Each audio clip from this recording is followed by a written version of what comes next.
put it in my mastering engineer's hands and go, well, okay, here you go. You know what I like. You know how I like to do spaces between songs and things like that, to make sure the listeners had time to sort through the ending of this song before the Mhm. next one starts, things like that. And sometimes you don't want to give them that time to think about it. Just bam, another song. Yeah. And those things are important to me, things like that. So it was when I had to leave the country. um, I have this amazing mastering engineer, and we've done so many records together. He kind of knows what I'm after. So he did an excellent job. And now I'm just waiting for one little thing. There was one little glitch on one of the LPs, because I really designed this whole thing to go to be a record, like a Mhm. lacquer record. Uh, one of those big black things you can't put in a CD player. And Yeah. That takes up a lot of shelf to space. the younger people, uh, don't try to fold it and put it in there. That doesn't work either. But yeah, there's one little thing, one little glitch that I'm waiting on, and hopefully tomorrow that will be gone, and this will all be history. I've been signing record covers like crazy, like they're going out of style. They may be going out of style. Yeah. But So they've that come back. They've come back into style, actually. Records outsold CDs in the last 2 years. exactly. Well, kudos to you in not only getting that album done, but you were in England last week and you're in Utah in a couple of days. So it doesn't stop on that end either, because still all these years later, sometimes you're the solo artist, sometimes it's union stations, sometimes it's sessions. You've been prolific all these years later, but when you're playing live, is the set list the same everywhere, or do you have to customize it towards certain countries based on hits elsewhere?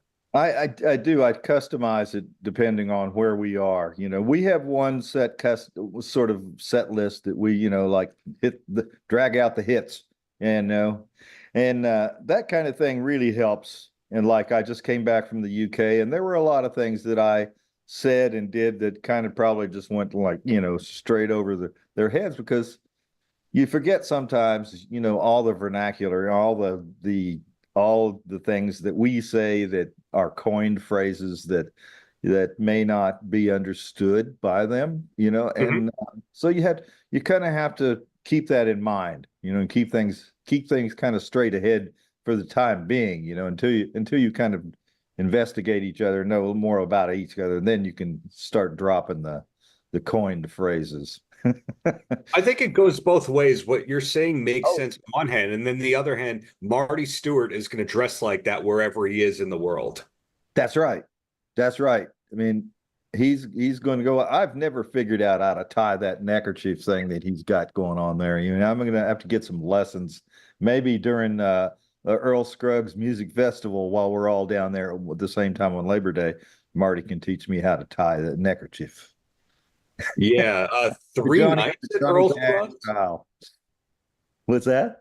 3 nights at the Earl Scruggs Festival. Did I read that correctly? I'm the host of the Earl Scruggs Festival, and you know let's try to figure out how that happened. I'm a dobro player. I mean, and he this is a banjo legacy, but you know what? I finally said, if it wasn't for Earl Scruggs, none of us would be here. And because, I loved the guy so much, and did play with him a lot. And that was like, you know, me, if I was 12 years old, 16 years old, and somebody said, "Oh, you're going to get to play with Earl Scruggs." I was said, "Yeah, you're no way, man. No way that'll ever happen." But I ended up playing with Lester and Earl, but not together. Mhm. And most of the Foggy Mountain Boys, except for Jake Tulloch, I've brushed shoulders with. So it's it's you never know. You never know. You might be some little kid out there wondering, how you can meet one of these people, but it's very possible that it's going to happen. Bluegrass is that way, but bluegrass people are a little more what do you call it? I mean, we're more available. to Accessible, I would say. accessible. That's the word I was looking for. But it's it's a kind of it's that kind of music. It came from that kind of place, where people were just neighbors and played on porches. I mean, that's how it started. So fortunately, that part has kind of stuck with the music. The performers and the audience are close, and like you say, we are accessible, so they can kind of ask us whatever they want. So And everyone pigeonholes you to country and bluegrass, but the single on your new record is a great Beatles cover. Were yeah. you ever a hard rock person, Beatles aside? No, never a hard rock person. I kind of stopped. I loved everything. I was always looking for a country element, I guess, into whatever I was listening to. And when it got to Ted Nugent or something, no, I wasn't interested. But I loved the Allman Brothers, in listening the things that I listened to when I was a kid, because I lived in northeastern Ohio. I was close to Cleveland, Hmm. and so many rock stars have come out of Cleveland and Yes. Ohio in particular. Joe Walsh, straight out of Cleveland, James Gang, all of that. And so many great musicians from up there, and they're still showing up here in Nashville. We've had collections of people get together, and some paper, a newspaper would come down from Ohio and take pictures of how many Nashville people are actually from Youngstown or from Warren or from that Oh yeah. part of the country. And it was like in the 20s or 30s, when we all got on this, out in this lawn to take a picture. It was surprising. And we were all scattered around this main area just south of Cleveland and toward the PA New York line. A lot of musicians of all genres, polka, Yeah. polka included, and Jimmy Sturr, Frank Yankovic, all those guys were right out of there, and used to see them on TV on Sundays in Warren, out of Cleveland radio stations. But I was listening to radio stations out of Cleveland at night and hearing everybody, Clapton, the Beatles, the Stones, everybody, and listening to that at night. But I woke up to Flatt and Scruggs every morning. So I spent my life trying to combine all these musics into one, and slowly getting there. Sometimes it works, sometimes it doesn't. Well, speaking to what you just said about Ohio, I mean, Nine Inch Nails, Devo, so many bands have Yeah, the Ohio Akron roots. was another place. Akron was Devo, Chrissy Hine, uh, uh, Black Keys, Yeah. and more, and plenty more. And for Uh, some reason, Ian Hunter, even though he's British, is forever associated with Cleveland. yeah, that's okay. It's nice to have a choice. Yeah, Oh, another country heard from back here. Yeah, my wife's out, so I'm in charge of the dogs as well. there you go. Well, again, you're going to be in Park City in a couple of days at but it's basically an amphitheater band shell. Yet you did Red Rocks with String Cheese Incident. Does it get kind of confusing to know like jam band tonight, bluegrass tomorrow? I just adapt to whatever situation I find myself in. That's part of what I learned from being a session musician for 15 years, of just going to the studio every day, and you show up, you hear a song you've never heard before in your life, and you're supposed to perform it better than anybody ever will again. And you put this you have to be fast, and you have to be creative. But you also have to honor the song, and sometimes it got to where I wondered if I had just played this song for some other artist, the week before. I couldn't remember. Things were starting to run together a little on me. Yeah. And just my luck, Alison Krauss called it the very perfect time. Right when I was about to reach burnout. and drug me out on the road with the band, and it was the most refreshing thing that had happened to me in years. So that's when I joined Union Station, was in '98. But I had just gone through that week that she called me to join the band was also a torn. I was producing a band called the Lonesome River Band. It's a bluegrass band out of Virginia, and they were here, and a tornado came through Nashville and just right through the neighborhood we were recording in. And we kind of hunkered down in the basement, waited for the thing to go over, felt heard the chimney fall over on top of the house, and then went outside, and it was like it was looking around. It was like in the Wizard of Oz when it changes from black and white to color. I mean, the sun came out. This tornado came through. The sun came out. I went outside, and there were houses sitting, the other way on their foundations than they should be. It was like, what the hell just happened? But experiences and in music and recording, it's all part of it. But Ironically, to rudely interrupt you right there, Alison Krauss please. is synonymous with the Twister soundtrack. So it sounds like there's a lot of Oh, tornadoes. maybe that's it. That's what happened. She calls and the Twister arrives. Yeah. Exactly. So It's it's going to be about this new movie. I guess it's all new music. I don't know. I'm really looking forward to going to flying out to Salt Lake tomorrow and then getting on up to Park City and playing with the guys up there. Uh, I've played in that. I played in that same stage a few years ago.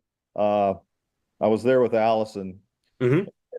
We could see this huge storm coming behind the audience, this big purple mass that was just going to explode, and we knew we had about 20 minutes. So we did 3 or 4 songs, and then it was like, okay, you've got 15, 20 minutes to find shelter. And some people were going, no, rain or shine. And we're going, not for us. We're leaving. Yeah. So we got up into a dressing room, and the storm is just pounding away outside, and people are still shouting rain or shine. And I couldn't help them. But Bill Murray knocked on the door. There was a knock on the door. I opened the door, and it was Bill Murray, and he came in, and I said, "Would you like a glass of wine?" And I just acted like I'd known him all my life. And he said, "Let's see, I'm driving off the mountain." Yes. And That's yeah. Park City is a great place, man. It's a place to go, and it's like Disneyland up there. They've got a little bit of everything. And ski resorts don't look so good in the summertime. They look better with snow. Well Covered said. in Well, rocks and the dirt. glad you're getting to go there in a day or two. So I have two stupid questions, and then I'll let you go. Are you ready for the stupid questions? Yeah, I like stupid questions. One of the greatest rock producers of all time is Jack Douglas. Did you ever accidentally get any mail or offers for Jack Douglas? I never did. No, and I would like to, because I know he spent a lot of time with John Lennon. So it would have been a good conversation to have. There was another Jerry Douglas though, Oh. who was getting my checks for a while, uh, and he was on the Young and Restless, and he died. They killed him off on the show, and then he really died. But they kept bringing him back as the ghost of, and I was wondering, where's this money going? Why? I know this should be some more. There should be more than this. And I had some people dig in, and they found out that the checks were going to a different Jerry Douglas, and I did okay, but it would have cost me money to get the rest of it, so I just left it alone. I doubt he even knew that it was happening. The other guy, being an actor in a soap opera, he just had some guy filing his checks, just put them in the bank. When you have two first names, inevitably it's going to go to the wrong person. That's my experience. Yeah, yeah, okay. Oh, does that satisfy the stupid question number one? Yes, I would say you ace that one. And then the second one is, your studio session credits. Last time I checked, it was over 1,500 records. For all I know, it's over 2,000. Yeah. And I love speaking to studio cats and Lukather and Lee Sklar, all those kinds of people. But I- they seem like the Russ Kunkel, Lukather, Sklar. They seem to play on each other's records. But did you ever get it roped into a Lukather session? Not a. I met him. I met him at the Sportsman's Lodge many years ago, in L.A. And we were having. It was a breakfast place where John Wayne might walk in. It was just a hotel that was known for its friendly staff and had been there forever, and all the actors had come in there for breakfast on their way to work. And but Lukather came in one morning. Trying to remember who I was there with, Emmylou Harris, I think. But it was just one of those places where musicians, like actors, would meet for breakfast in the morning. And Lukather comes in, and so we talked. We had good conversations. Yeah, I'd love to play with him sometime. I never have, but I've been close. I've seen him play, and yeah, and then for a while, I guess Lee Sklar was out with Toto for a while.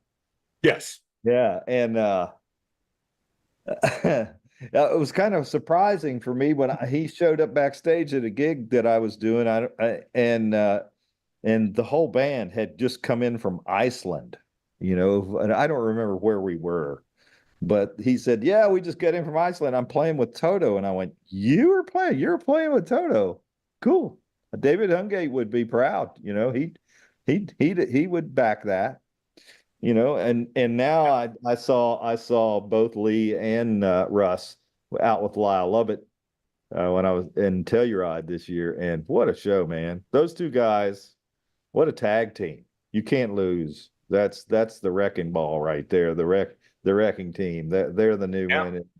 I The mean, immediate family documentary both did them really well, but a follow-up to the Sportsman Lodge thing. So as a yeah, New Yorker, I didn't know about Sportsman Lodge until earlier this year yeah. when David Lee Roth from Van Halen out of nowhere just came out with these totally angry podcasts that were criticizing everyone related to Van Halen. And he was talking about how when Eddie Van Halen split with his wife, he basically moved into the Sportsman Lodge at that time. And I didn't realize how it was this haven of road crews, adult film industry people, and session musicians and all that. Yeah, yeah. It's right on the edge of right on the edge of Hollywood, right there, West Hollywood, and it's just sort of a good launching pad, into your day to go in there. I don't know if it's like that now. It's sort of turned into more uh, of a vacation spot for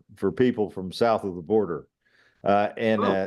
so it's changed, but I've been there before when I was doing overdubs on records and had Pro Tools in my room, but it would have to wait until they finished working on the swimming pool to where I could start recording in my hotel room.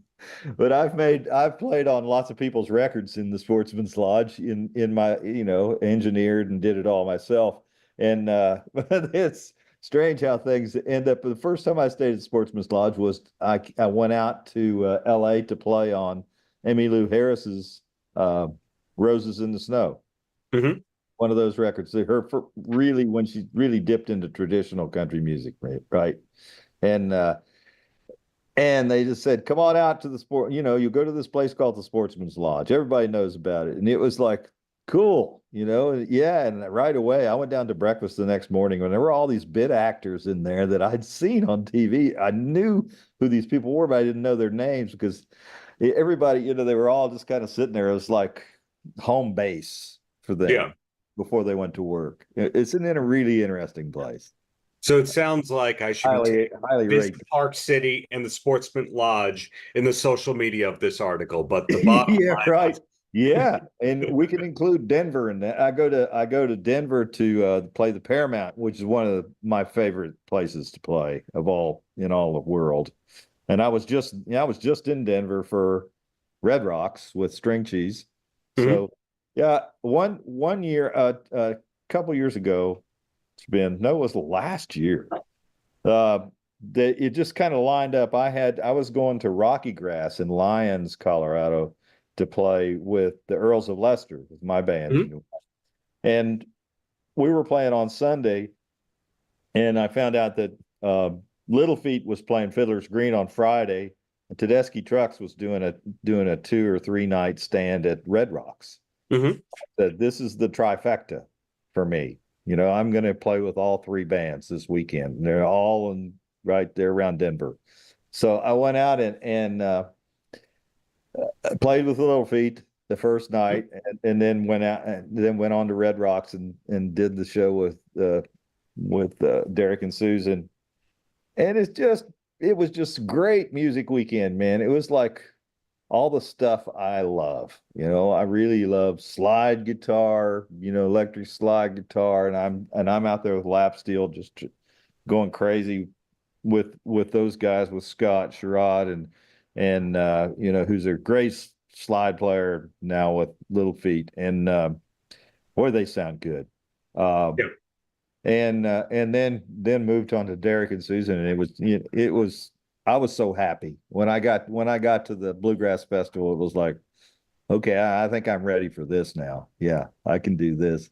But bluegrass music allows you to do that kind of thing. It allows you to go into different genres of music easier than it is to come from the other direction to Mhm. bluegrass music, because bluegrass music is so it's so geographical, and plus it's a very physical music, and you're playing mostly acoustic instruments, and to make them louder you have to play them harder, and if you're a rock and roll player, especially a metal player, you're not playing harder when you get louder. You're just something there, you just turn a knob and everything gets louder. That's the difference in the two musics, how to deliver them. But Dynamics. musicians find themselves in classical situations, Bela and Edgar. And Yeah. Edgar was first a classical musician, though, to be fair. But Edgar has drug all the rest of us somehow into classical settings, and we did okay. We came out of it okay, unbruised most of the time. Outrocast.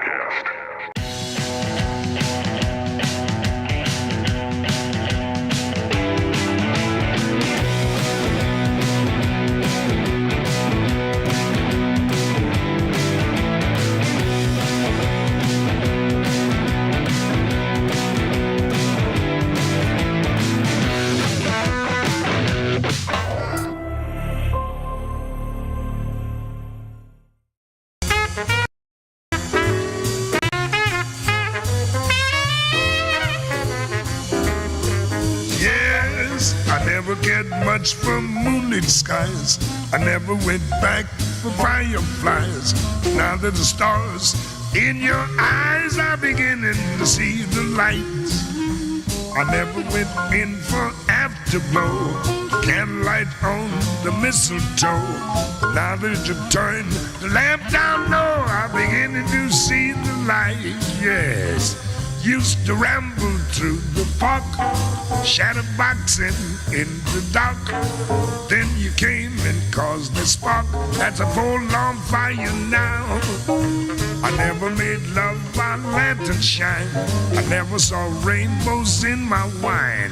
Now that your lips are burning mine, I begin to see the light. Yes, I never cared much from moonlit skies. Never went back to fireflies. But now that the stars are in your eyes, I begin. The following is independently produced programming. The views and opinions expressed are those of the producers and do not reflect the views and opinions of Falls Area Community Television, its staff, and board of directors. Are you sick of looking at Netflix and you don't know what to watch? So many movies out there, you don't know which ones are good, which ones were bad. You curious about what's out there? I'm Joey Powers. I'm Don Trettler. This is The Best Pictures. The ones you don't want to miss. Get it. Say hello to my little friend.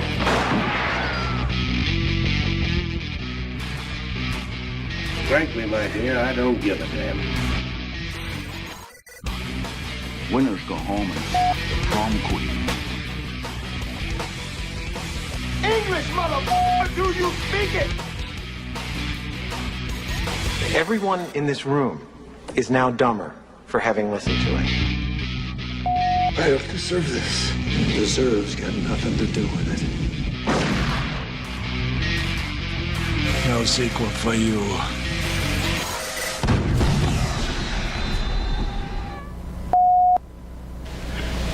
Hi, and welcome to another edition of The Best Pictures. I'm one of your hosts, Joey Powers. Hey, and I'm Don Tretler. Welcome to the show. And before we get started, Don, did you just want to read Oh, yeah, let me read the thing. intro real quick? Sorry about that. Well, before we continue, we want to let everyone know that this show is broadcast live from the Fact TV studios in Bellows Falls. Fact TV is a community access center that provides studio space and production services free of charge to community members in Southern Vermont and Keene. If you're interested in creating your own show, or you're already producing content and wish to submit it, or you want to stay informed about news and events in Southern Vermont and Keene, including live coverage of local town meetings, sporting events, and community events, visit fact8.com. So there you go. All right, so And we're community members. we are community members. We do the show weekly, or try to do it weekly. Haven't been necessarily weekly recently, but trying to do that. Yeah, I think I ditched last week. I forgot what day it was. No, it happens. I mean, it always happens. One of us does every week. But the weekend box office, huge weekend again. I mean, it took forever. You know, the summer, Twisters kind of kicked it off, but then it really hadn't done anything much. But Deadpool and Wolverine. Did that open last week? It's 3 weeks now. 3 and it's weeks. already at $500 million. Wow. It's starting to remind me, I think it's going to be the new Top Gun Maverick. It's just going to keep climbing. It's no one in sight. I mean, it's $54 million this weekend, in its third weekend.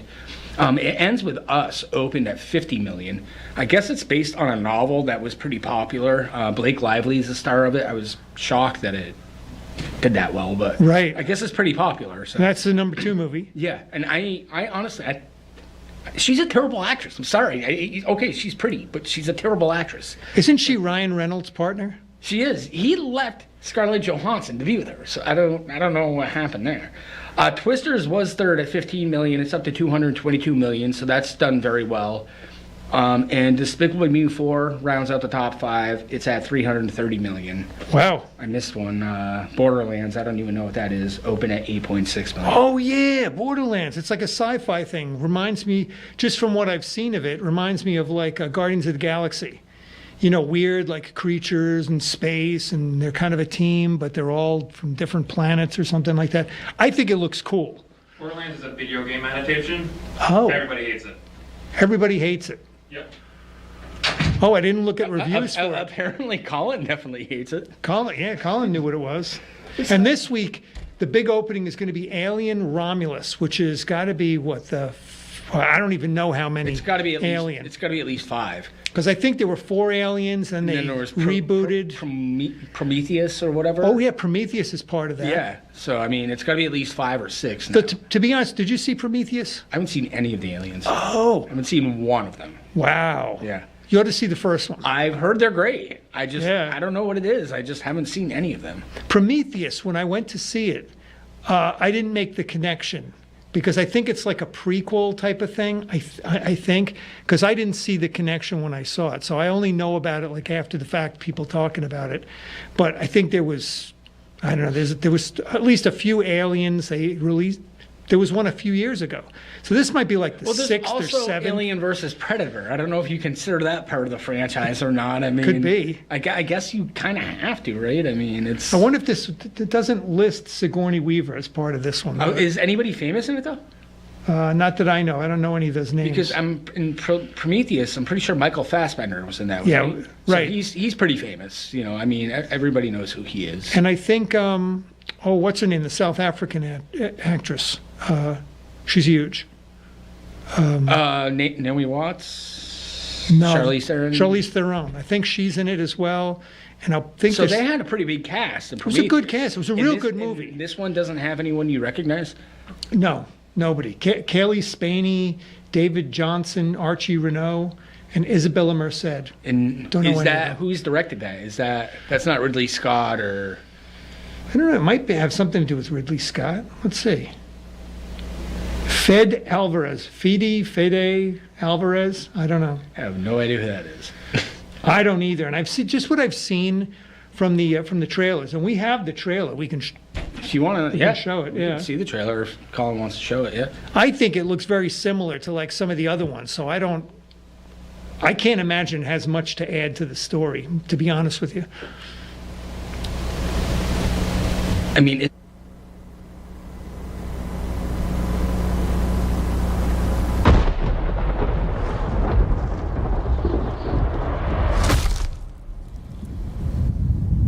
Is this really where you want to spend the rest of your life? You know I don't.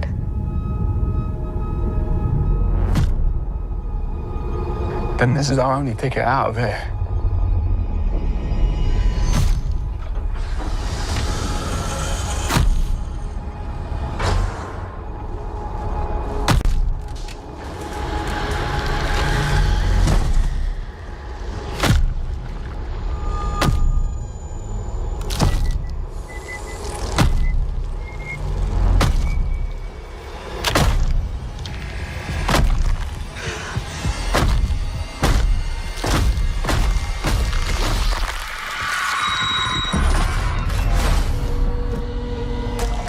What's happening?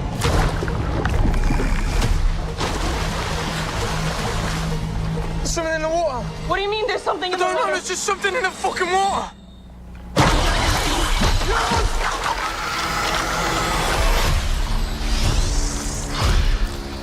Fucking thing's hunting us. Open the door, come on. Run.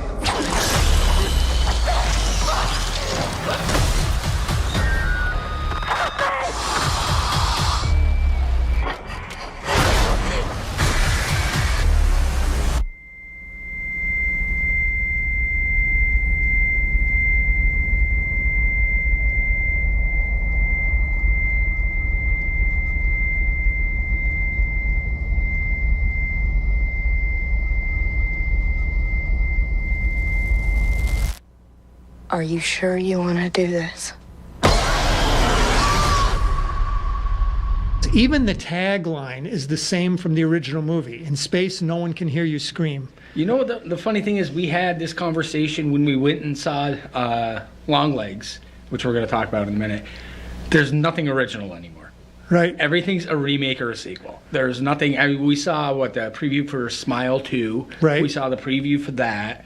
I think we saw a preview for something else, and you mentioned to me, you're like, you're right. There's nothing original anymore. No. It's like it's so hard for them to come up with original ideas, I guess. Which Longlegs I thought was a pretty original idea. I don't know. I think that's why it went over so big, is that people felt like it was different than most of the stuff that they had seen. Right. What did you think? Well, I thought it was okay. I liked it. I liked it more than I thought I was going to. Let's see. I was writing down some notes about it. So let's see.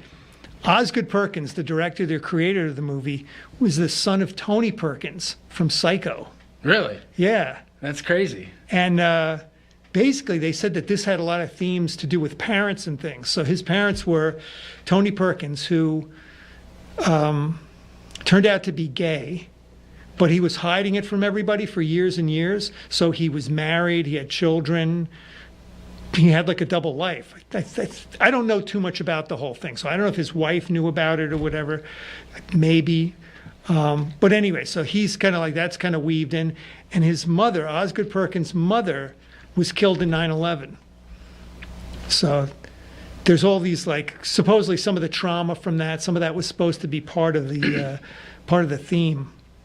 So you didn't like it as much as I did then? No, I don't think so. It got a 7.1 on IMDb, which I thought was kind of low. I thought it was going to be higher because they generally start high and then go low. Right. So would you give it over a 6? Like, would you recommend watching? Yeah, I think it's watchable. It's definitely a watchable movie. It's not like one of the worst ones we went to see was Halloween. Not even close. Yeah. Never, no matter what Halloween's movie we like- ever see again, Halloween Ends will be the worst one. That's like barely watchable. No, it's not. That movie was like 85 minutes long. It was like 84 and a half minutes too long. Right. Like, they should have just shown the credits, be like, okay, let's just kill Michael Myers and be done. That movie was so god-awful. Everything, the story, the acting, and they tried to, like, implement, like, maybe a new Michael Myers, which... Right. I'll bet. I put money that they come out with another one. Of course they will. They didn't kill him. Because it opened at, like, $50 million, and then it ended up making, like, $60 million because it was so bad. The word of mouth was so terrible. I mean, I think it gets, like, a 4.7. Yeah. And I think that's even high. This was definitely better than that. Oh, yeah, no. And I kind of compared it a little bit to, like, it had the FBI agent like Silence of the Lambs. Right, yeah, no, yeah. Right? We kind of talked about that, yeah. She gets pulled in and asked to do this whole investigation, kind of like Clarice Starling.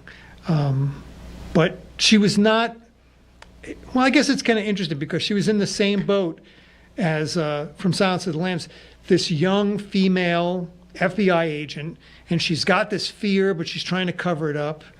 I didn't get that. I didn't kind of get the sense that she was covering up as much as she the was Clarice scared. Starling. Like, I think we talked about it. She was like panting, like the whole time. Like every time she was like out there looking for him, it was like she was like petrified. Right. It's like you're an FBI agent. I thought you like signed up for this. Like, I mean, I'm not judging. I'm just saying, like, it just seemed like she was like absolutely horrified that what she might see or what she might find. Right. And I had questions about this movie, like, why did it take place 25 years ago? I know you mentioned that to me before. That's a good point. I don't know. I wonder if it's trying to get rid of like cell phones and stuff like that, like so that, if they got into situations or whatever, they'd say, well, she would have had a cell phone, so maybe that's part of it. And what happened? Here's one of my questions about this movie. What happened to her psychic ability? In this movie, she actually, they show at the very beginning this whole setup that she's got this psychic ability and she catches this one criminal just based on her psychic ability. She looks at a house and she goes, he's in there. Right. But what happens to that? It doesn't really play a part in the Longlegs No, it thing. ended pretty much after that scene, really. I mean, there wasn't really anything else. So I didn't understand, like, why did they weave that in there? I don't know. I guess that's a good point. I didn't really think it through. I don't know. When I go see a movie, I guess I like it the first time more than I do after. So Right. I'm going to have to, I definitely will watch Here's it. another crazy question that I didn't understand, right? Plot-wise. The guy, Longlegs, I'm sure he has another name too, but we call him Longlegs. Why did he send the code-breaking card to her? He sent her a card that breaks the code that they were trying to figure out. Didn't he leave it like in her house when she's out in the woods, like looking for whoever? Why did he do that? I don't know. I don't understand. Like he wanted her to break the code? He must have. Anyway. I don't know. I get head games, I guess. I don't know. I mean. And did this whole thing, did the thing with the dates and the triangle make sense? Like they tracked like all the killings and they plotted them all out and it comes to. And she like figured it out like overnight, right? Like, and all of a sudden she just hands it to her boss. It just didn't make sense to me. I was like, what? Yeah. So anyway, so it's a little. It's creepy. It's definitely a creepy movie. It's disturbing. It's definitely like. But it's a little preposterous too. Like they didn't really tie the loose ends together in this movie, and that's kind of what I look for. I'm really waiting for these good horror movies where everything's kind of tied together, and I always kind of compare everything to me, like at the top of the horror movie genre is like The Omen, the old Omen with Gregory Peck. Yeah, we talked about that. The remake. Yeah. You haven't seen it, don't. It's terrible. But yeah, like Rosemary's Baby. I loved Rosemary's Baby. The Exorcist, the original Exorcist. Yeah. And I've been a huge fan of 28 Days Later. That was one of my, that was a good one. That was groundbreaking when it came out because zombies weren't really like that at the time. Right. I had to go back. I went back based on conversation with you, and watched 28 Days Later again, and I did enjoy it. I enjoyed it more the second time around than I watched it. Cillian Murphy's a great actor. That was his kind of not really. I guess I wouldn't say coming out party because he didn't really have a whole lot more going on at the time. Right. But that was definitely his biggest role. And I thought he was great in it. I mean, I know it's a horror movie, but I thought he was very good in it. Right. And and that's something else we talked about. Danny Boyle doesn't really do anything anymore. Ever since Slumdog Millionaire, what has he done? That's true. We haven't seen a Danny Boyle movie. I mean, it's like let's look him up on IMDb. He won Best Director. It won Best Picture, and then he just vanished. Because I'd be surprised. It's surprising that Danny Boyle didn't do any more movies since then. You would think once he won Oscars, that like leads you to like more things.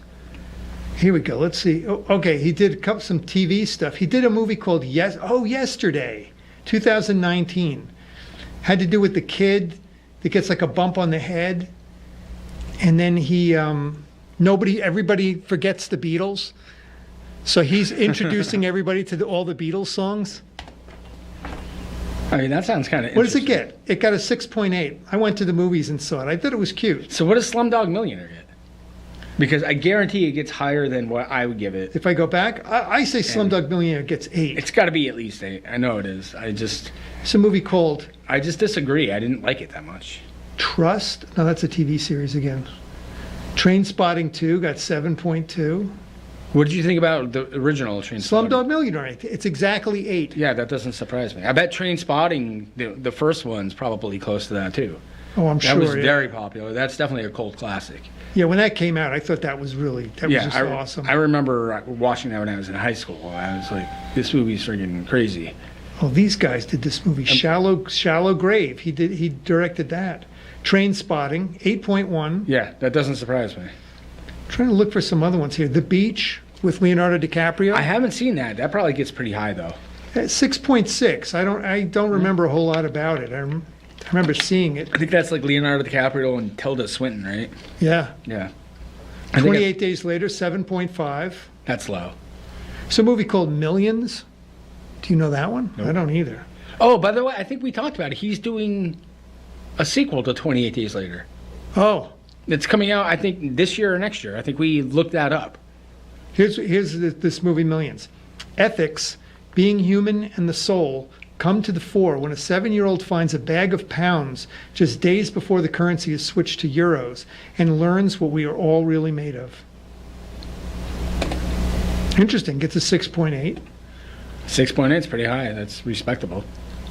Yeah, so Danny Boyle, Danny Boyle's made some really good stuff. Trainspotting 2. I think I saw that and it was pretty decent. Steve Jobs. I didn't know he did that, to be honest with you. I think that's the one with is that Michael Ashton Fassbender. Kutcher? Oh no, Jobs is the the one with So that's Danny Boyle. Gets a 7.2. I have that one at home somewhere. I still haven't watched it. We're notorious for this. We buy movies and then we don't watch them. And on top of it, we're not even talking about what we're supposed to be talking So what about. movies have you seen? What movies have you seen? I was going to write this. I wrote this down. I watched Madam Web. Madam Web, all a right. couple days ago.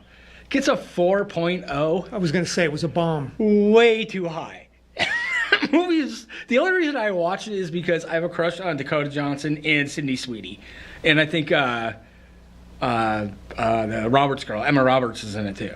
So it was an eye candy movie, but such a horrible, terrible. It like made no sense. It was just so freaking stupid. It couldn't keep your attention. Well, they kept my attention, but they could have worn skimpier outfits. That would have kept my attention more. But no, I kept like paying attention to like other things, like going back and forth. But it was like the plot. There was no plot. So Madam Web gets a thumbs down. Guaranteed 100% never be a sequel to that movie.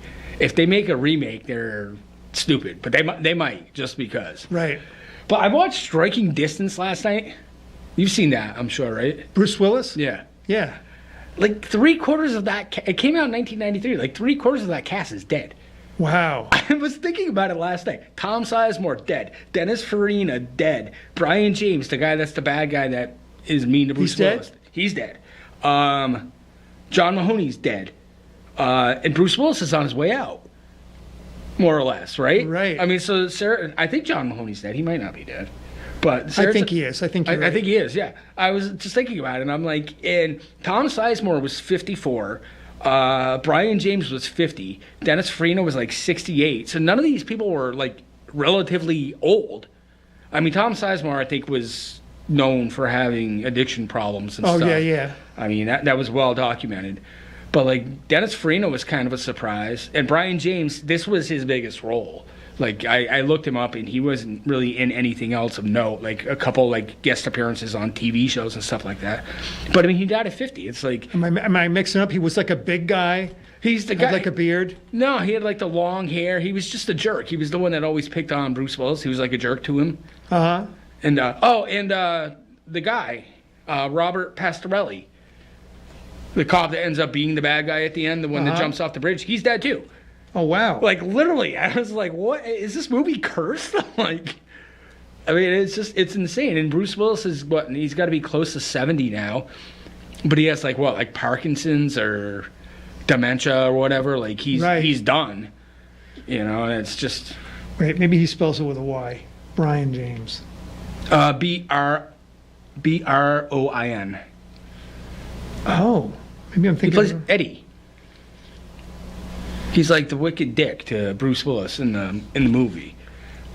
He's like, because Bruce Willis basically, he doesn't rat out his partner necessarily, but he just speaks the truth. He's like, I know he's my cousin, he's my partner, but he beat the shit out of this guy. The guy's in a coma, so. And, sure. It says he was in Blade Runner. Yeah, I think he had bit parts. I think this was his biggest role. 1940. Oh, so he's been gone for a while. He died in 1999. Yeah, and he was only 50. Wow. I know, that's what I mean. I was looking it up. I'm like, what happened to this cast? Like, this movie's not that old. It's 31 years old, and none of them were old. I mean, Dennis Farina was probably middle-aged. The curse of striking distance. Exactly. That's what I was thinking. I mean, Sarah Jessica Parker better watch out. Look both ways before you cross the street, I guess. Right. I don't know. Oh, no. What happens if she dies? Like, in the next week or so, people are going to be like, those guys, they said it. They predicted it. Yeah, the only people that watch our show are Colin. And he doesn't even watch. He just listens. Yeah, he's not even watching, so. Let's see, what I watched this week, the big one that I saw was Poor Things. I got it from the library, and I returned it to the library because somebody had put like a weight on it that they wanted to see it. I think it was the best movie that I've seen recently. I think it was better than Barbenheimer. Both of them. I haven't seen Barbie. It had themes. I haven't seen Oppenheimer either, actually. It kind of had themes that were kind of close to Barbie. That's Mark Ruffalo's in that, too. I know it's Emma Stone, but it's Mark Ruffalo, and there's another famous actor, right? Willem Dafoe? Willem Dafoe, yeah. Right, yeah. So, I mean, that's on Hulu. I almost watched it the other day, but I still haven't watched Hearts 4. So I have to I noticed it last night when I put in Striking Distance. I was like, I should really watch Hearts 4, but for whatever reason, I just wanted to watch Striking Distance. I'm just curious to see what you think of it. No, I want to see it. I like Bruce Willis, and I'm a huge Colin Farrell fan. Yeah. I really am. I think you'll enjoy it. You know what I just watched, actually, was Horrible Bosses. Yeah? I'd never seen it. You lent it to me, and I don't think I ever watched it, and I just watched it like 2 or 3 days ago. And how do they make a sequel? Colin Farrell gets killed in the first one. How is he? I haven't seen the second one, but how is he in the second one? Have you seen it? No. And Kevin Spacey goes to jail, and everybody that's in the first one's in the second one. I figured it would be and maybe it's a prequel. They add Christoph Waltz to it. I think there's a few other actors they add to it, like famous people. I was but I liked it. It gets a 6.9, which I thought was. I thought that was pretty much on point. The sequel gets a 6.3, which is generally pretty much how sequels go, I mean. Yeah. But we managed to not talk about any of the movies that we were going to talk about. But we are we were going to look at we're out of time already. Yeah, no, we are. We know what we're doing next week then. Yeah, no, definitely, because we already talked about it. So yeah, by then there might be another movie on the list. Because Despicable Me 4 is at 336 right now. Outside chance it could be there. I doubt it. But yeah, no, we're out of time. Wow. So, this has been our episode this week. I'm one of your hosts, Joey Powers. Hey, and I'm Don Treadler. These are the ones you don't want to miss.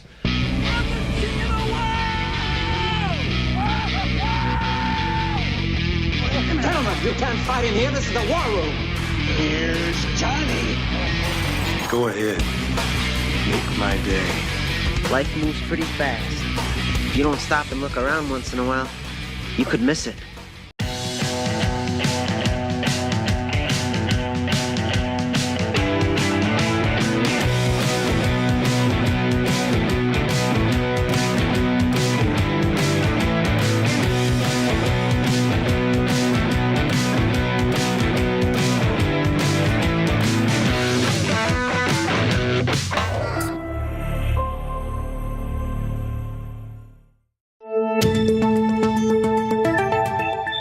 Breaking news.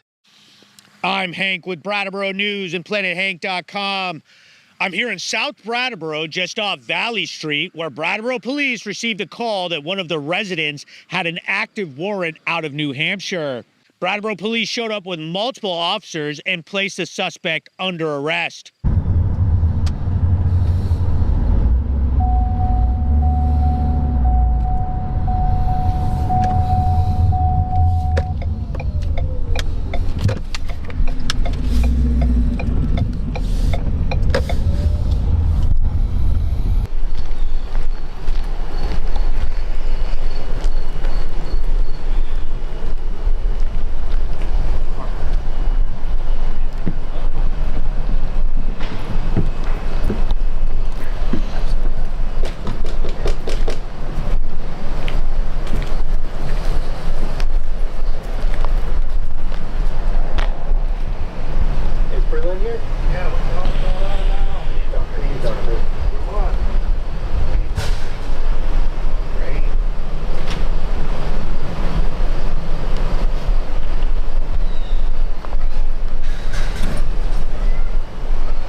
The warrant was allegedly for a probation violation stemming from a felony theft.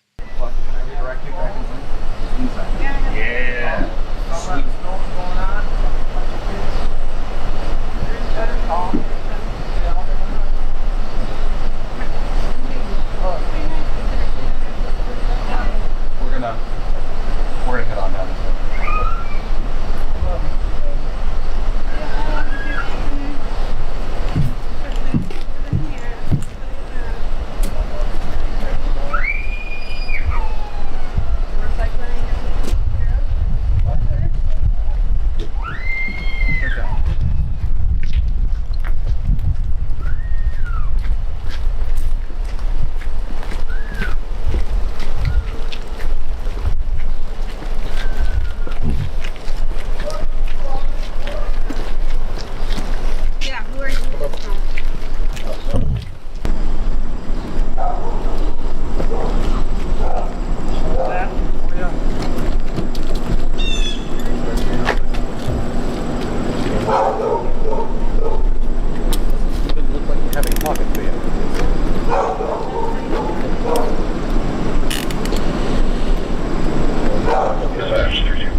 I was able to get a comment from Assistant Chief Evans of the Brattleboro Police Department. On August 4th, Officer Simeon was on Valley Street when he found a woman who had an extraditable warrant out of New Hampshire for probation violations related to a felony theft.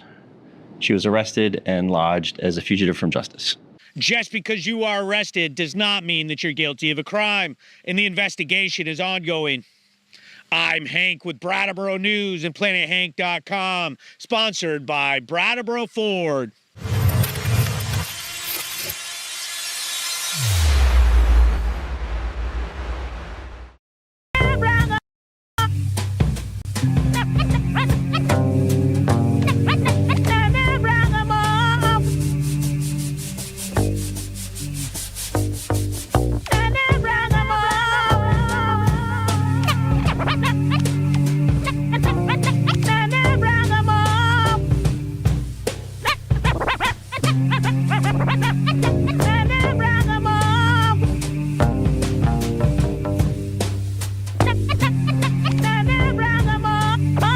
The following is independently produced programming. The views and opinions expressed are those of the producers and do not reflect the views and opinions of Falls Area Community Television, its staff, and board of directors. Your voice, your opinion, your community. Fact TV, free speech, protected.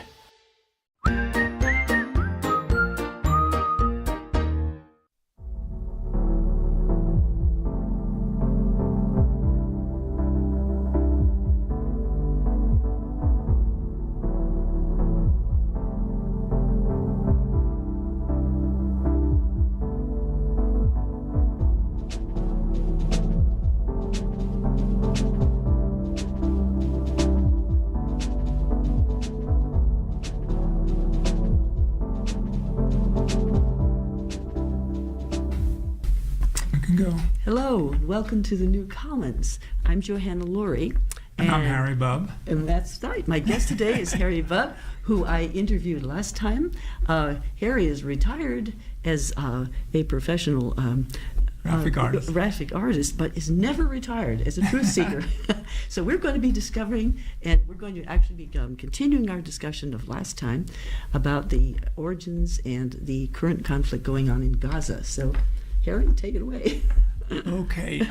Last program we discussed the history of the Arab-Israeli wars, and today we're going to show some pictures and discuss the Hamas attacks on October 7th, 2023, and also the consequences of those attacks.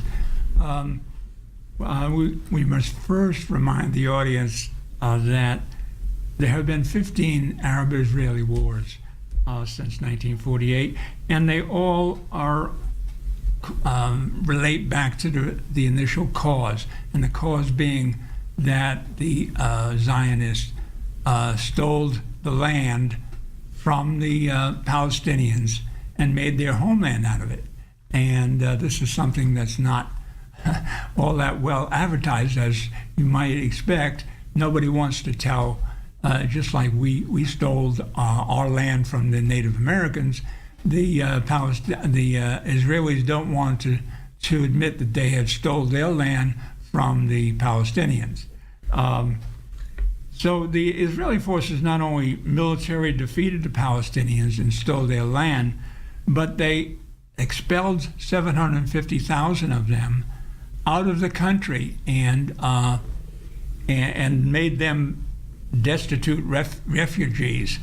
And right now they're being supported by the United Nations Relief Fund, and they have been supported for the last 75 years. They have 68 UNRWA bases. They're not bases, they're camps. Camps, yes. Yeah. Camps spread around 4 countries, and there's 5 million Palestinian inhabitants who depend upon the UN for their livelihood. So that's kind of an interesting thing that an average person doesn't know. I'll take a second and I'll mention a few books that I have read and used for the background information. One of them is The Ethnic Cleansing of Palestine by Ian Pape. If you hold it up so they can really see. Yeah, I don't think that we're going to be able to see the titles and things like that. But anyhow, there's another one by Ian Pape, which is titled The Biggest Prison on Earth, which is talking about the occupied territories. And I'll mention the occupied territories. He is an Israeli historian, isn't he? Yeah, these 2 books were by Ian Pape. He's a Israeli historian. Have some note. This other one is The 100 Years War on Palestine by Rashid Khalideh, and he's a Palestinian historian. So these are good books, and we also have another one on. Yes, I wanted to show, against our better judgment, the hidden history of how the U.S. was used to create Israel. This book was written by Allison Weir, an American from California, who went in 2000 to Gaza during the Second Intifada. She was somebody who, like most of us, had not really been that interested or knowledgeable about what was going on in that part of the world, but she was a journalist and she wanted to see for herself. So she went, and what she saw was amazing to her because none of it was being reported in the major media. And she decided on the basis of that trip that she wanted to get involved and learn more about it. And the result was that she in 2014, she wrote this book, and actually she came in 2017, and I met her at the Toadstool. She came with this book and some other materials and gave a really interesting talk about her travels and how she got involved in them. The thing about this book is that it's an easy read, unlike some of the histories which are long and you have to take quite a bit of time to study them. She has a very concise a description of the history, and then most of the book is full of notes, so that she's backed up everything that she knows. So you can just read the beginning, which is the overview, or you can read the notes if you want to know more about it. So this is a handy one to get started with. She also has an organization that's called let's see, I got to get this right. IfAmericansKnew.org. If you look them up online, you can get teaching materials, little pamphlets like this on various subjects. You know, they've divided it up into easy ways for people to learn more about the situation. So she's a very good person to get started with. She's very honest, and she works with people from all from various universities, and she's done a really good job of getting to the heart of some of these issues. So yeah, I saw her as well. That's where I got her copy of the book too, a copy of her book. So yeah, we both went to the Toadstool for that. The Hamas attacks of October 7th, 2023 were a very dramatic event, not only for Israel, but also for the rest of the world. And but it was just one of the latest attempts by the Palestinians to get the attention of Israel and the world to the injustices that have been heaped upon them since 1948. That is what I was going to ask you, actually, Harry. In what ways is that attack different from previous ones? What would you say? Yeah, the biggest problem, the biggest thing was it was very successful. The Israelis had prided themselves in their military and their prowess as a military power, and how that nobody could harm them. And they actually were looked down upon the Palestinians as fighters, and never thought that they would ever be able to perpetrate such an attack. But they must have been hearing all kinds of chatter online, because they being the most surveilled country in the world, just about. But they ignored it. They ignored it, and part of that was the arrogance of power. They knew they were more powerful, and they simply didn't think these little people could ever do that. Yeah. And quite frankly, Hamas themselves did not expect to be so successful. So you really do feel that they were surprised. They didn't have any idea that this was going to happen on this day, and was going to happen quite the way it did. No, I don't think so. No. Yeah. Anyhow, we're going to what we're going to do mostly today is show pictures. This will be a photo essay of the Hamas attack and also the consequences. And we can begin with showing the first slide, or the first photo of the map of Gaza.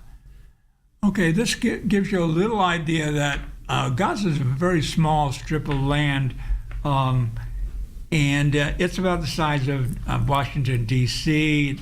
It's the home for 2 million Palestinians. Gaza is reportedly the most densely populated place on the earth. It's been under Israeli rule since 1967, and it is essentially an open-air prison. The Palestinians cannot get in or out without going through checkpoints or entrances that the Israelis control. And they have 7 entrances and exits to the Gaza Strip. And quite frankly, very seldom was more than 2 or 3 open to anybody. Of course, now they're totally closed off. Now, the important thing to understand is that Gaza cannot grow their own food. They they're totally dependent on the outside world. So they have been receiving anywhere between 150 and 200 trucks a day of food and medical equipment, et cetera, and when October 7th happened, the Israelis locked up those entrances so that there was no food coming in. So basically, very little food has come in since October 7th of 2023. The fuel ran out very shortly. So they had to cut down their power plant. Now their power plant, to begin with, was only putting out 2 to 4 hours of electricity to the people every day. So you can imagine living in a hot climate with undependable electricity, only getting 2 or 4 hours a day. So for the last 57 years, they've been living this intolerable existence within Gaza, and every once in a while they strike back by shooting some missiles over at Israel and some sort of protest. But when they went on October 7th, they were very successful, and the result was the Israelis struck back really hard on them. Why don't we go to the next slide? Okay, this is the breaking through the entrance of the border wall between Gaza and Israel. And now, in order to begin to even do this, they had to cancel out the detectors, various detectors that they had, and alarms that they had on the fences and under the ground in the fences. So this was this is a picture from October 7th? That's the October 7th. Those are Hamas breaking through this one entrance. And they had a very, very good plan, and they knew where all the problem was the Israelis had started to become too dependent on electronic devices along the perimeter. They had an electronic fence, so to speak, of detectors, and they thought that was impregnable, and they didn't have a lot of troops there. And that's once they canceled out the detectors, they were able to get in without the Israelis knowing that they got in and where they got in. Go ahead on to the next slide, please. This is a kind of a hard slide to see, but it's important to know that the Hamas had sent a number of troops in with motorized paragliders. And they actually flew over the border wall, and they actually had motorcycles. They had troops with motorcycles on these gliders. And this is a photo from there's a music festival, Supernova Music Festival going on, where they had something like 3,000 attendees, and this photo was taken from the music festival. Go ahead on to the next slide, please. This is what happened after they landed. The music festival people were panicked and ran and tried to get back to their cars and get the hell out of there, because the Hamas was there with troops, and they were killing people and capturing hostages. Go ahead on to the next. This is one of the Hamas fighters, and he was captured on a dash camera on one of the cars that was in the parking lot. Go ahead on to the next. There's another one, another Hamas fighter who's caught on the camera. Go ahead on the next. And here's a Hamas who has captured an Israeli and started to take him back, probably to a car or a truck. The Hamas was tried to steal cars, and they did to some degree, because they didn't have enough vehicles to get all these people back. They really didn't expect to have so many hostages. What do you know anything? Does anybody know anything about their game plan? How many hostages they were trying to? Well, they weren't trying. They didn't have a number. The reason for the attack, it was very important to know, is that they had a lot of Palestinians in the Israeli jails that they wanted to get out, especially, important Hamas people who were in jail. And they also wanted to keep the Israelis from desecrating their mosques. The Israelis, Ariel Sharon, went to the Al-Aqsa Mosque and he said, hey, this belongs to Israel and we can come here anytime we want to. Well, you just don't go to somebody else's church and without their permission, and especially when you're another religion. And so, and part of it was that they wanted to try to somehow loosen the siege on Gaza, because they've been there for 57 years in this open-air prison, and it wasn't a very happy experience. So actually, it would seem that this was a new bargaining point. Right. That if they had hostages, if they had something they could bargain with. Right. Because there's been really no bargaining up until they had experiences previously where they were able to, with maybe 3 or 4 hostages, were able to get out, maybe 50 or 100 of their people out of jail. So they thought, well, we'll do the same thing. The problem was that they were just too successful. And for a number of reasons, the Israelis... So that's part of why escaping with the hostages was hard too, and why the hostages got fired on by Israelis, because by the time Israelis figured out what was happening, it was hard to know who was a hostage. Yeah, and who there were a lot of friendly fire accidents. In other words, there were a lot of Israelis killed just because the Israeli troops didn't know who was who. Yeah. Go ahead on to the next. This is a photo of the parking lot area. It's a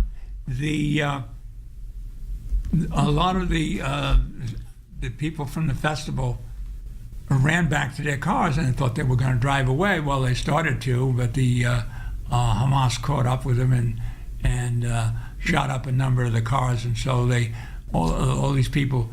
See, the car doors are all open. These people are just jumping out of the cars and running for cover.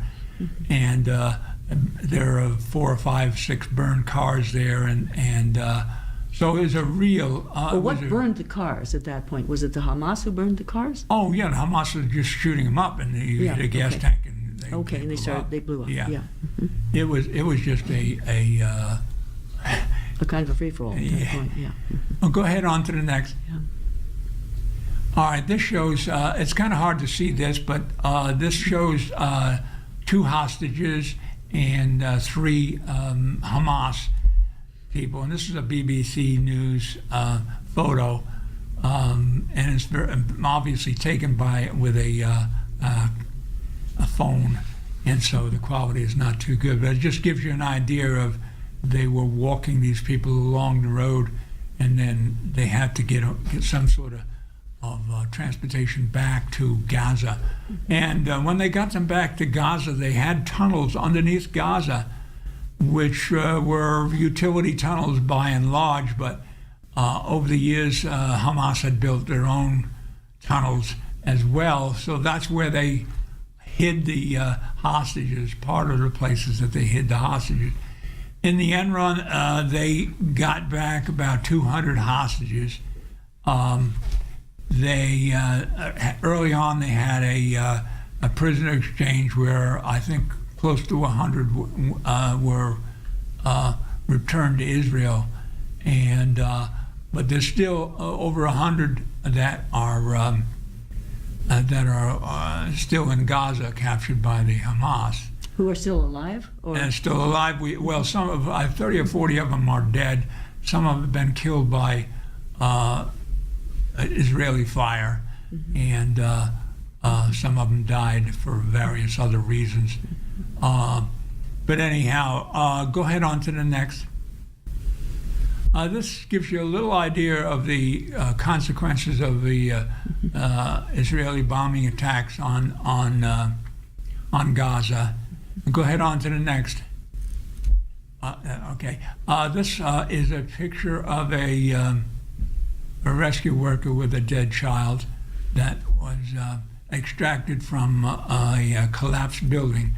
Well, obviously, one of the problems they had, they were striking the buildings with bombs and missiles, and the buildings were collapsing, and people were, there's probably 8,000 to 10,000 people who are under the rubble right now that may or may not be extracted.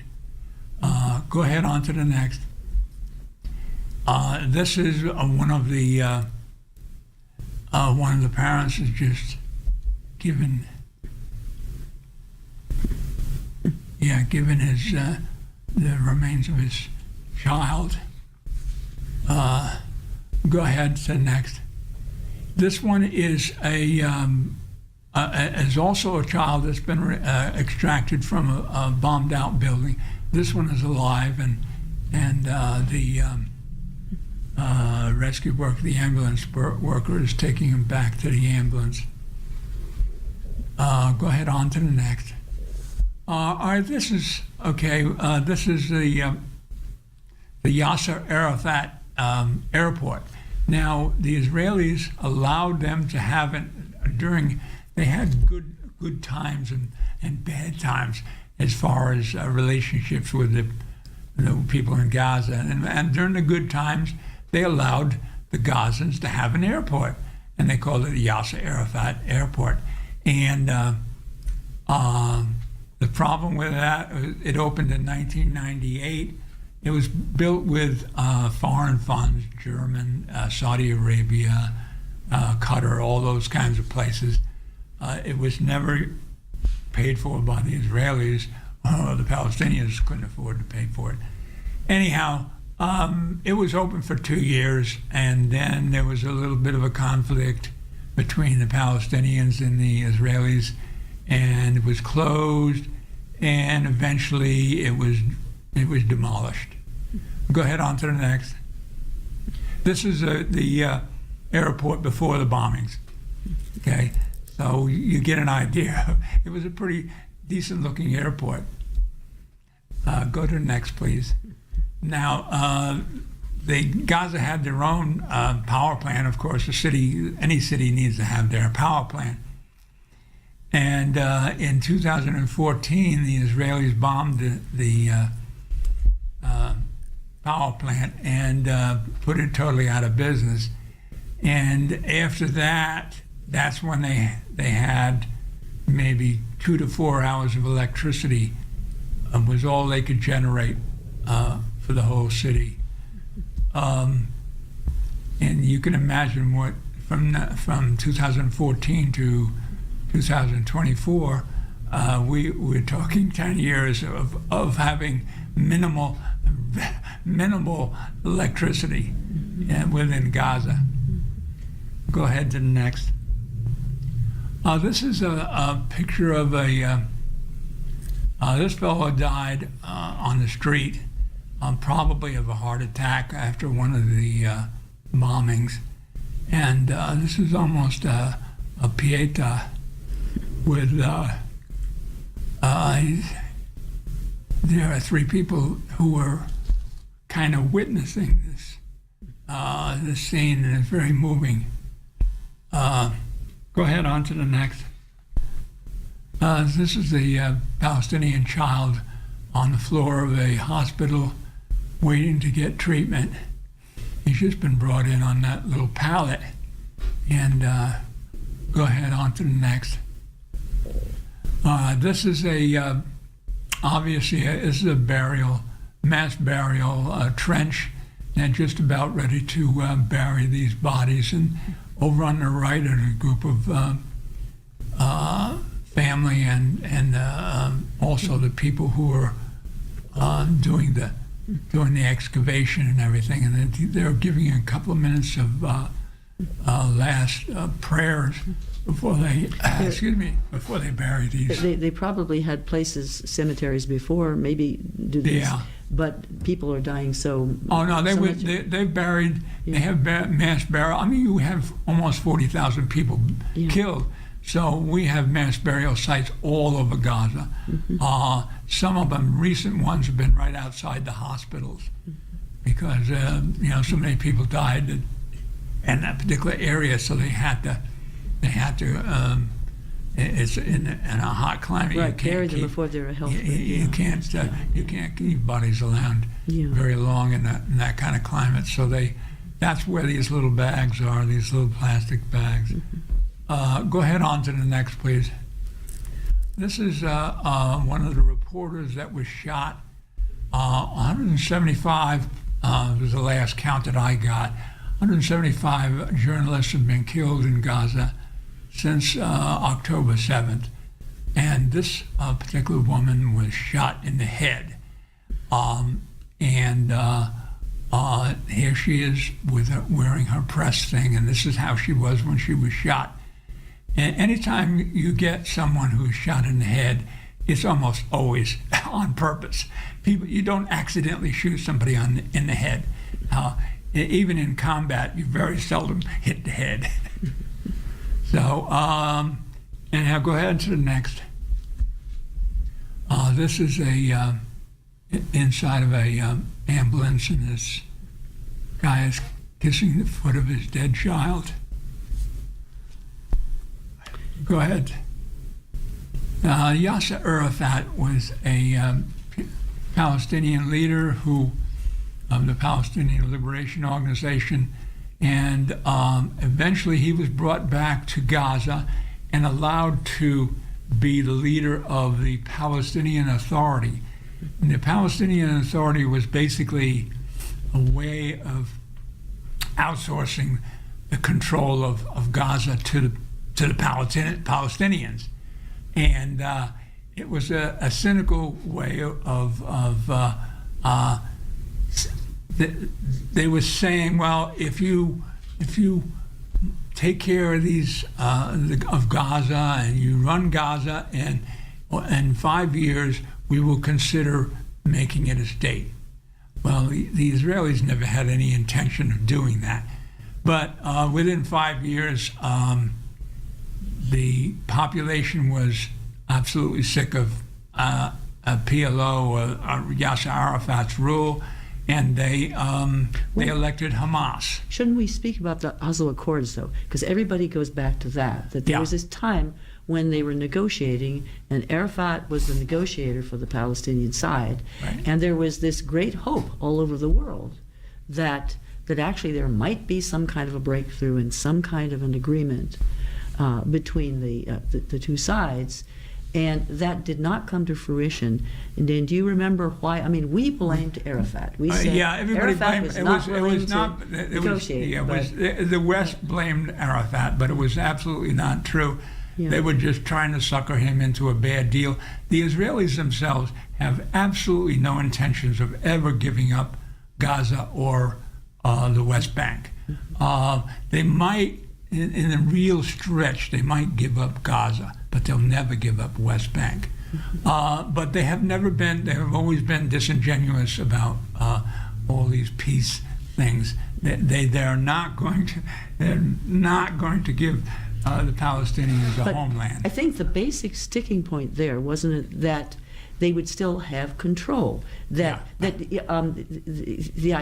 Theoretically, Palestine was going to be a separate state, and Arafat was going to be, for that time, in charge, the leader in charge. But he didn't really have any power, and that's what. And I mean, they were never going to allow everything was going to be controlled by them anyway. Right. Yeah. It's just, and everything was. They said one thing to the world, and then they said another thing to themselves and within themselves.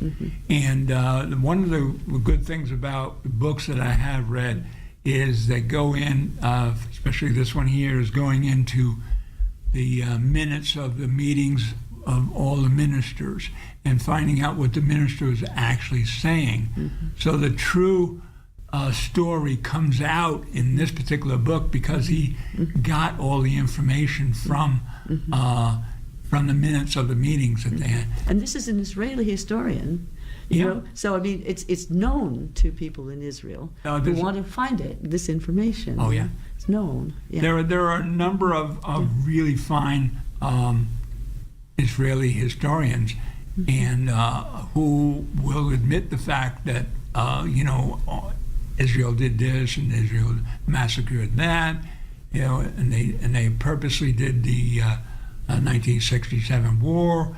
There are a number of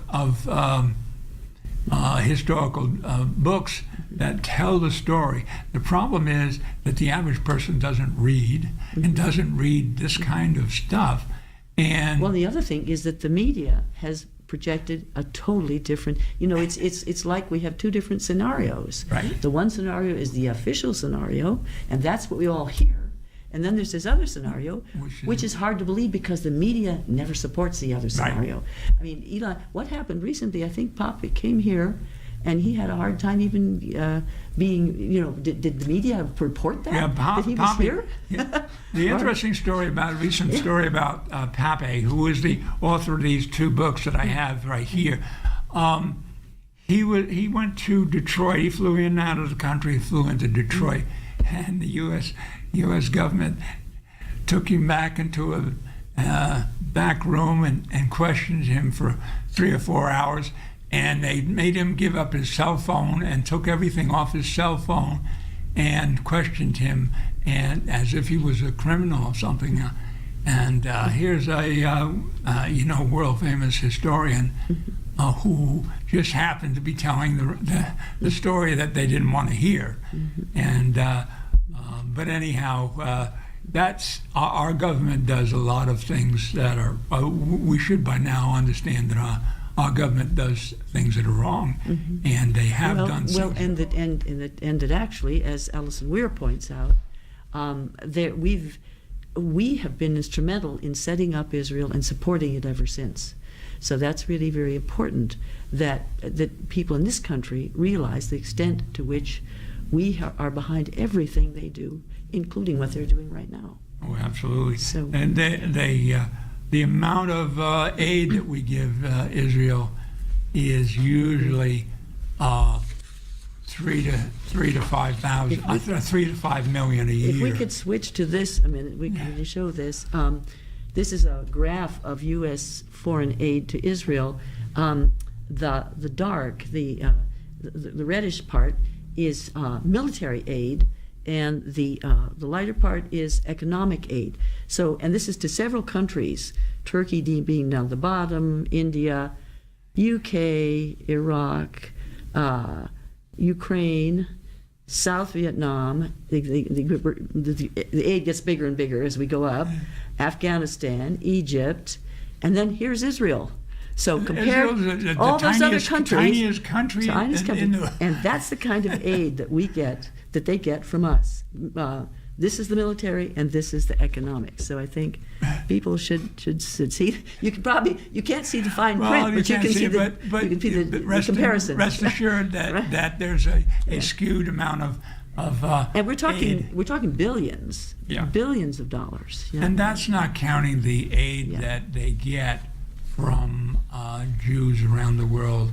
The synagogues all give money, and there's a number of groups besides AIPAC which donate a number. So the Israelis get 2 to 5 million from outside donations, and then they get anywhere from 1.5 to 3 from the U.S. And a lot of this is impossible to trace down because they don't want you to know. Very simple. Go ahead on to the next slide, please. Okay, we had Yasser Arafat. Okay, here we have the families of the hostages are protesting against the Israeli government, trying to get them to accept a peace deal so they can get their hostages back. Now, they've been protesting since the day of October 7th, get their hostages back, for the Israeli government to have a ceasefire and get their hostages back. And the Israeli government has been ignoring these people, and they have had some terribly violent demonstrations in Israel over the getting the hostages back. So we don't see a lot of this in our mainstream media, but because what they're saying to us, what the Israeli government is saying to us, is that this is the purpose. We have two purposes in being here. One is to get the hostages back, and the other is to destroy Hamas. Right. So that's what they say to us all the time. So. Yeah, and just recently I noticed today, I think one of the newses pointed out that one of the leading generals over in Israel says, "Hey, we're never going to destroy Hamas. Hamas is an idea. Hamas is a group of ideas, and it's not. You don't kill ideas. You can kill people, but you don't kill ideas." Go ahead on to the next, please. Okay, this is a picture of they have a building that's been hit by bombs or missiles, and now the Palestinians are trying to get people out, and this is the frantic, the frantic effort of people to get in and try to extract people out from under the rubble. Go ahead on to the next. And this one is the same thing. It's in just another location. They're getting underneath the slabs of concrete and I think right in the middle, it's hard to see from here, but right in the middle they have a boy. They have extracted this boy and they've gotten him out. But as I said, there's probably at least 10,000 people who are buried under the rubble that they haven't been able to get out. But certainly they did get a number out. One of the important things to point out too is because of the medical system in Palestine is not able to handle a lot of things because they don't have supplies. There have been a number of amputations that would never have happened. And these amputations quite often happen, and with children as well, without anesthetic. And go ahead. On to the next, please.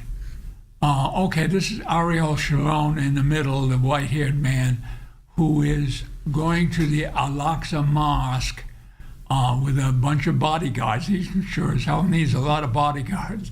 He's going to a Palestinian mosque. Well, the thing we need to say about Al-Aqsa is the second holiest site in Islam, right? As far as I know. Yeah. And it's in Jerusalem, downtown Jerusalem, and the Israelis are constantly battling to take it over and perhaps even destroy it. They want to destroy it. Basically, they've been talking about destroying it, building a temple over it. Yeah. So. But anyhow, this move by Sharon going to the Al-Aqsa Mosque started the Second Intifada. The Second Intifada was there's two Intifadas. The first Intifada was relatively benign. A lot of stone throwing, Molotov cocktails. All these, the Palestinians were throwing stones at the military vehicles of Israeli military vehicles. Was that during the time when they were when Palestinians were the suicide bombers? There was that period, No, the suicide bombers is in the Second Intifada. Oh, that was the second one. Okay, Second Intifada. The Second Intifada. The first Intifada, I think, was in 1983, and the second one is closer to 2000. 2000, yeah. Yeah. The Second Intifada was much, much more violent. It killed thousands of Palestinians, and the Israelis. The difference was that the Israelis treated the Gaza as if it were an enemy city. And they went in with airplanes, and they went in with helicopters, and they shot people from helicopters, and they shot people from, and they bombed, obviously they bombed, and they sent troops in with tanks, and so it was a much, much more violent conflict. And no sooner had that ended than we had a little period of peace, and then we get to Hamas attack. Go ahead to the next, please. This is a young boy who is showing signs of starvation, and that's happening to it's large numbers of children. Yeah, the Israelis are actually using starvation as a weapon. The UN and a number of agencies have admitted this and had tried to somehow mitigate it and try to shame Israel into stopping this, because they are not allowing enough food in for these people to feed live. Them, yeah. And the interesting thing was, the diabolical thing is that you don't have to kill somebody with starvation to ruin their lives. They will be stunted for life, either mentally or physically, if they don't get enough food at the right time. And so, you go ahead on to the next, please. This is a morgue, and we have two women who are holding their babies, and for the last time. And it's kind of tough. Go ahead on to the next. Excuse me. This is the World Kitchen. There was an aid group, small aid group called World Central Kitchens, I believe, and they had three of their vehicles in a convoy, and they were approved by the Israelis to have this convoy, and the Israelis attacked these convoys and shot up all three of the vehicles, killed 7 people, six of the aid workers and 1 driver. And I think as a result, the World Kitchen is now not sending. All of the aid groups, a lot of the aid groups had to stop when that happened, because they didn't feel that they were safe to have their people there, and that was part of the that was the idea of the attack, is to scare the aid workers into not delivering aid. And Israel has purposely stopped aid from going into Gaza by various means. Well, another is recently that we were funding, and as were a number of countries, the UNRWA, the UN agency that distributes food, and Israel has said that 13 of those people, 13 of 30,000 had some kind of connection with Hamas. Yeah. And as a result of that, we slashed our funding for UNRWA. So, I mean, that's another way to not get any food in. Number one, Biden cut it off. Yeah. And then the Congress cut off funding for it. So right now, as it is, and a number of other countries as well, cut off funding to UNRWA, which was the UN relief fund, and so this was the only thing keeping these people alive, and also they were holding the people, they were holding the trucks back in other ways, and they were even They were even attacking some of the Israelis were attacking the trucks so that they wouldn't get in. You know, I think one thing too we might mention just briefly is that pictures of the hostages who have been released, and there have been some, they all look pretty healthy, which indicates to me at least that the Palestinians are treating them as well as they can given their situation, how little they have to share with anybody.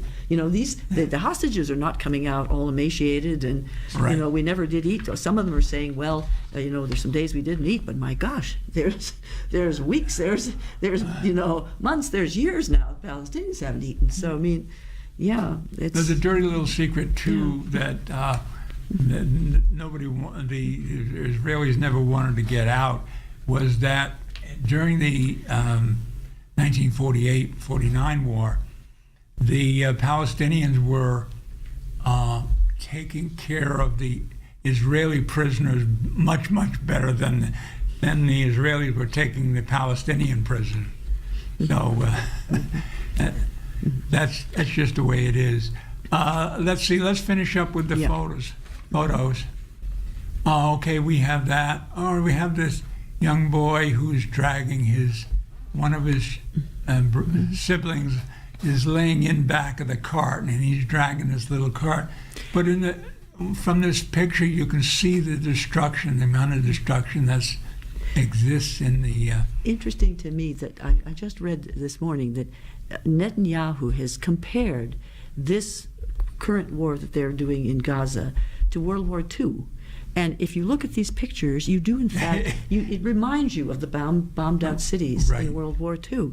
But of course then it was the Germans doing it. Yeah, and the here it bad is, guys. Here it is, the Israelis. It's like a repeat of, you know, history repeats. Yeah. It's very strange. Well, it's something that you could easily compare. Yeah. To see that the Israelis have become the Nazis. Well, that's and it. And the Palestinians have become the Jews. Become the Jews. I mean, yes. And it's clear. Yeah. And even Ilan Pappé mentions that in one of his books, but he mentions it very, very carefully because he's an Israeli. He doesn't want to. Yeah. He doesn't want to get hung. Yeah. But go ahead on to the next, please. This is another picture of the devastation in Gaza, and you can see the scale of it. Go ahead on to the next, please. This is the last slide, and the reason why I put this one here is, to me, it looked very medieval. It looked as if that someone has driven these people back into the Stone Age. We have modern buildings destroyed, and these poor people are moving around in donkey carts. And this is the essence of what's happening. They're totally. This is what a genocide is. You destroy the people, and you destroy the infrastructure, and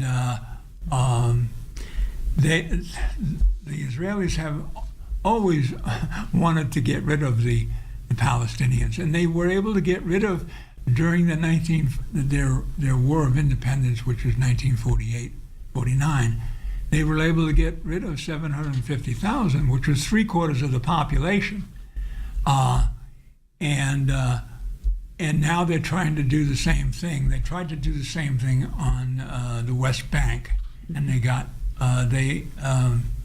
expelled something like 75,000 people from the West Bank when they got control of that.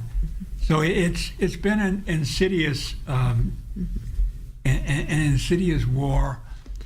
We have to try to see both sides of it, but we have to be aware of the initial thing was that this land was stolen from the Palestinians in 1948 and 49, and the Palestinians have been trying to get it back or to get some sort of justice. Yeah. One of the things I have to mention is in 1948 or 49, the world, the U.S. and the Europeans and all the other countries who were in the UN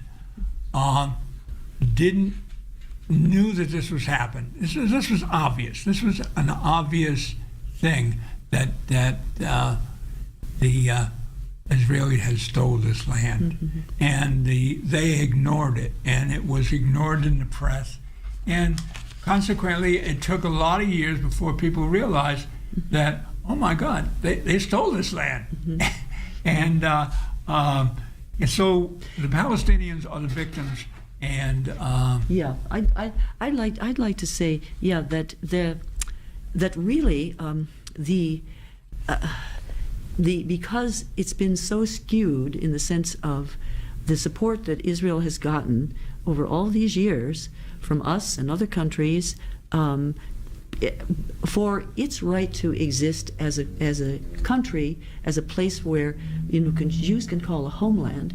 And I don't think anybody disagrees with that idea, but just the fact of the way it came into being and how they have pursued it ever since and how they are pursuing it now brings us to a point where really you have to say how, what sort of future is going to be here, and this is where things, I have the feeling that pushing it as hard as they have up to this point and what they're doing in Gaza now, which makes it clear that that there is no, there's no going back from expelling all these Palestinians, because I'll just read you something that somebody who's thought about this a whole lot longer than I have.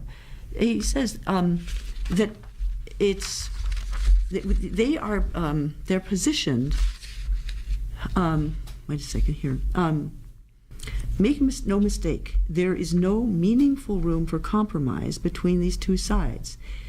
As suggested above, there's something dreadfully predictable about the direction that things are going in Gaza.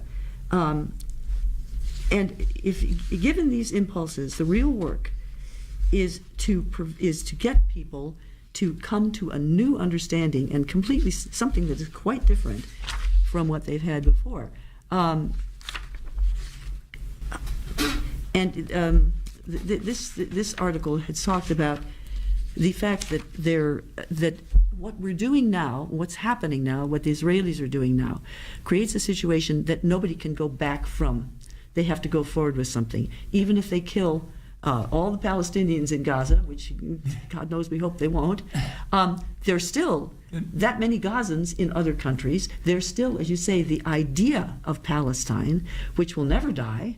They cannot kill the fact that people called Palestinians have lived here for all that long time and deserve to have a homeland too. So what do you actually do about that? And I kind of think we get down to what do we do? As somebody living at a distance from this and seeing all this suffering and finding it really, really hard to even look at it, I have to say to myself, so yes, I don't want to feel hopeless. I want to feel like there's something I can do. And in this, I'm bolstered by what Alison Weir says, because the work that she's done, when she went and actually saw it, and she decided she had to make a difference. And I think that the way, we're not going to all be Alison Weirs, but we can make a difference by speaking out, by seeing what we feel to be true and not true, and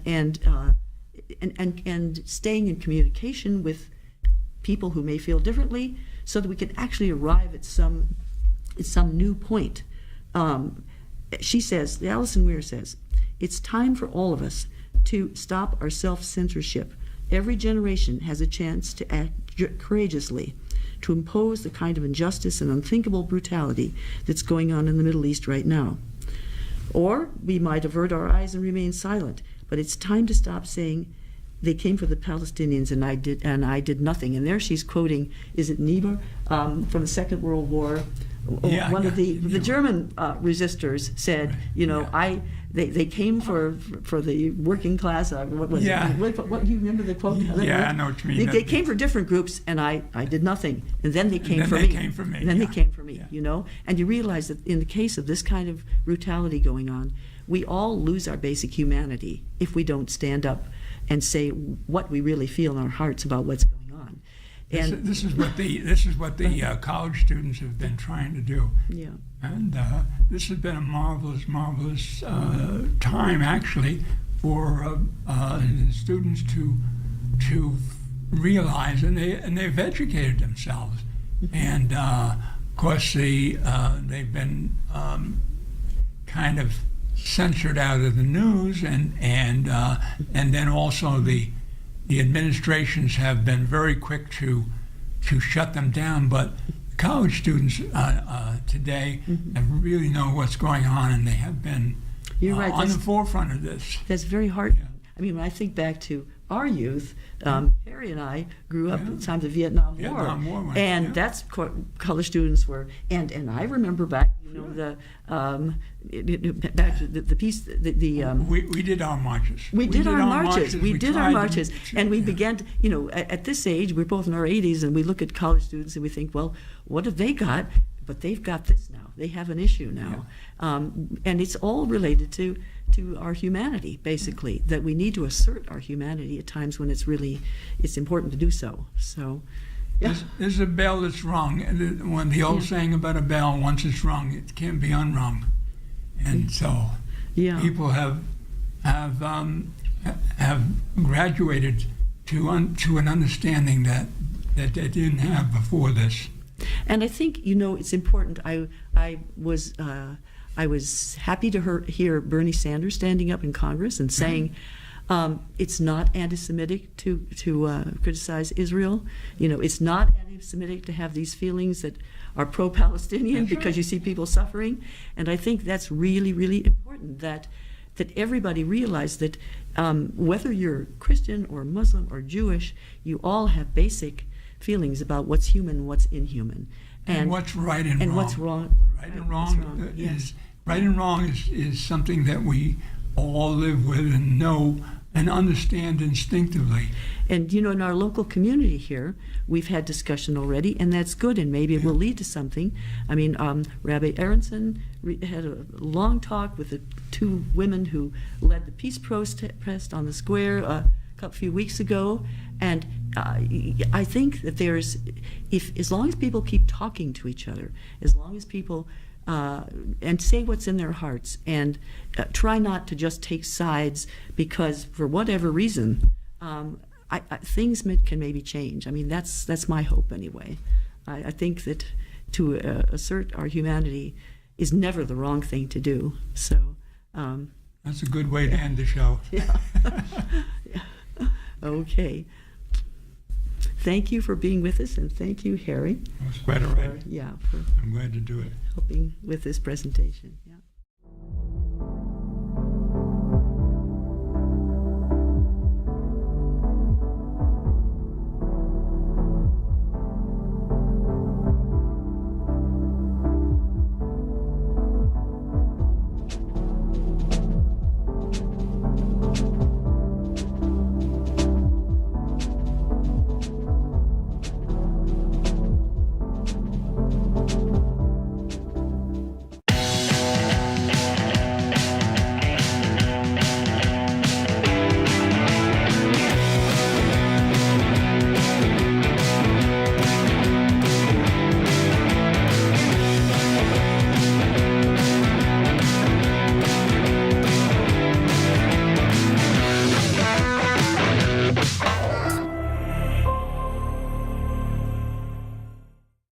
From the studio, also the title track, and Sam Bush there at the top from Radio John and Down. Yeah. All right, folks, we got to fly on out of here. Be safe out there. Be good to your neighbor, and y'all come back. Y'all come. Y'all come. Y'all come. Oh, you all come. Here's when you can. Y'all come. Y'all come. Y'all come. Oh, you all come. See it now.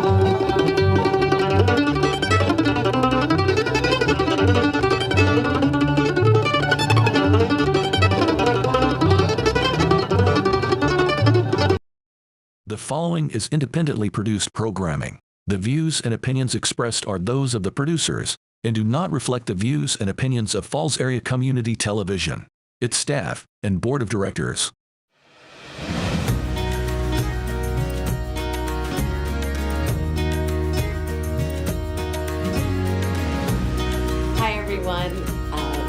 Bronwyn Sims, and welcome to my yoga class. Today we'll be doing a 30-minute energetic vinyasa flow class. If you have any questions, you can email me at bronwynsims@yahoo.com or bronwyn@strongcoffeestage.com. Okay, so let's get settled. Just go ahead and have a seat on your yoga mat, and you can cross the legs, and if you always sit with the same leg in front, let's switch that up so you can kind of get yourself out of a habit. And just take a moment, feel your sits bones on the ground, and if you need to sit up on something, feel free to sit on a block or a pillow. It's always good to have props nearby so you can quickly grab them in case you need them. All right. So go ahead and close the eyes and just take a moment to go inward and do a little check-in with yourself. Just noticing whatever's coming up today, mentally, physically, emotionally, and not placing any judgment or criticism upon whatever happens to bubble up for you, but just allowing it to deepen your awareness.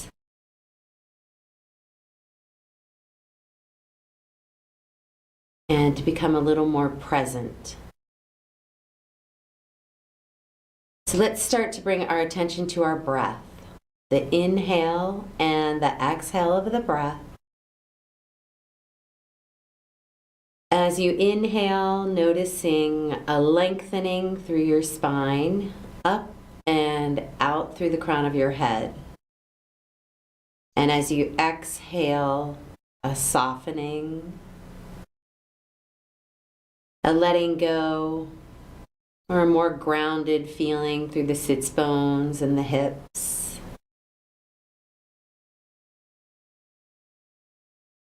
And we'll just continue on this way for 3 more breaths.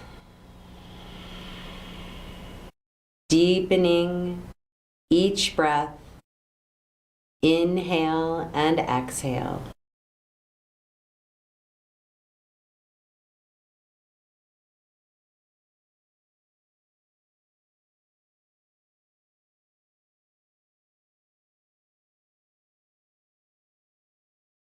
On your next inhale, gently bring your hands to your heart center. And let's go ahead and drop your chin towards your chest, just taking a moment here.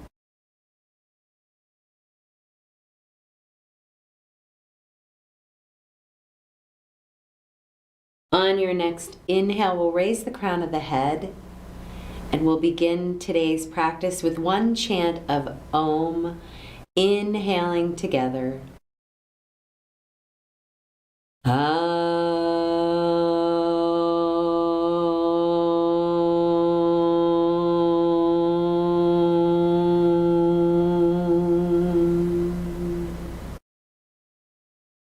On the exhale, go ahead and let the arms release.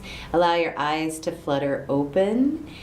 And let's take a twist. So we're going to bring that left hand over to the right thigh. Your right hand just comes behind you. As you inhale, lengthening through the spine, and as you exhale, twisting.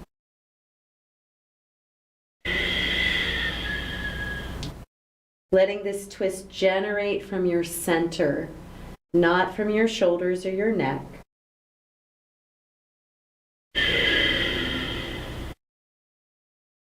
On the exhale, we'll come back to center, and we'll counter twist the opposite direction.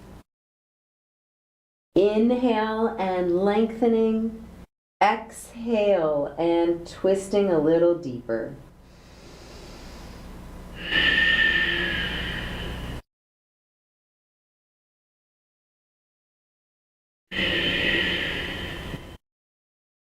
On your exhale, let's come back to center.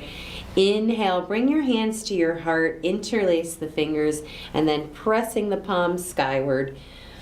Imagining that your arms are an extension of your spine.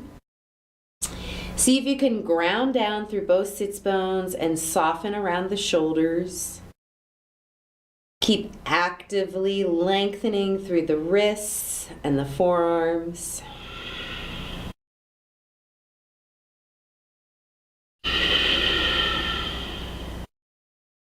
So we're going to do a few shoulder shrugs now. So you're just going to shrug your shoulders towards your ears and then back down.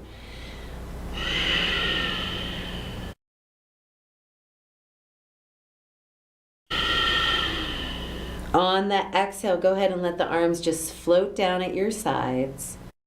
On your next inhale, let's extend that right hand out, draw the left arm up and over, and let's breathe into the left side of the body, softening around the neck and the jaw, but finding length through that left side body, out through the left fingertips.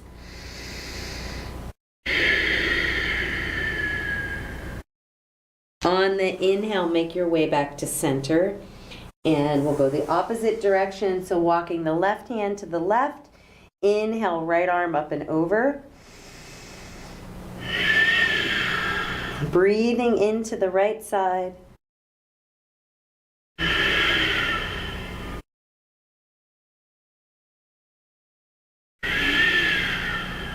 On the exhale, making your way back to center.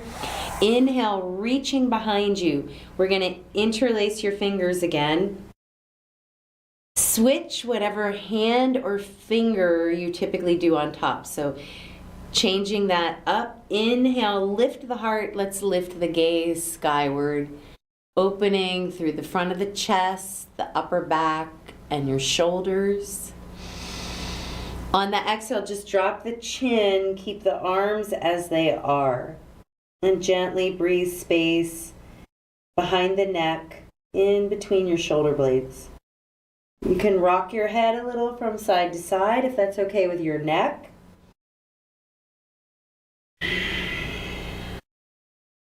On the next inhale, coming back to center.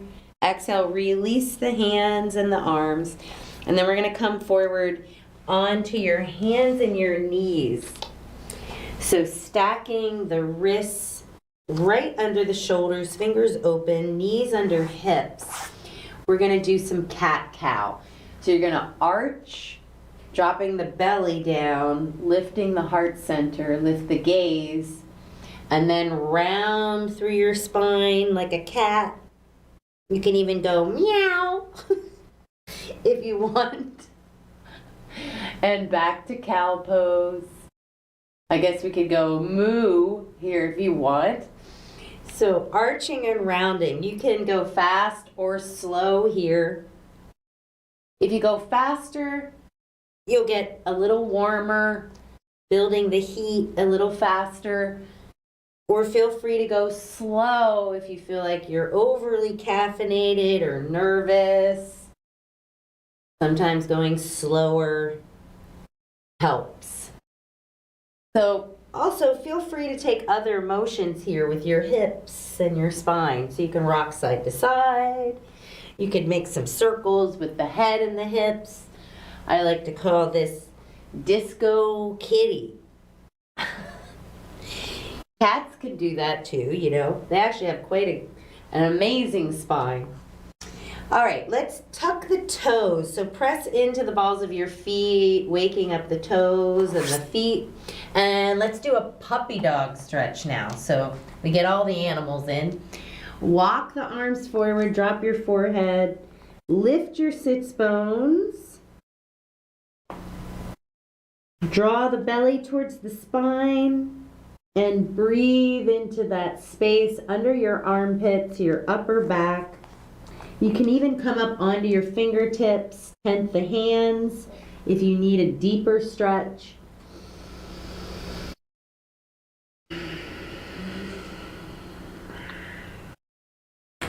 On your inhale, let's come on back up onto your hands and your knees. So I'm just going to shift to look at you again. So I'm going to stay on my hands and knees and inhale my right leg out to the right. And this foot is in a warrior style foot. So you're lifting up through the arch of that foot, pressing down through the edge of the foot. Inhale your right arm straight upwards, finding length from the palm of your hand up and out through your fingertips. On your exhale, we're going to sweep the arm up and over the head to wake up that side body. And let's go the other direction. Inhale back to center. On the exhale, you're going to thread your right arm through to the left. Let the head drop. Feel free to use a prop here under your head if you need it. Keep pressing down with your feet into the floor. If you need a variation here, you can bring your palms together and lengthen out through the arms. You can also inhale that left arm up and back or take a bind, reaching for the inner right thigh. Deep breathing in this twist.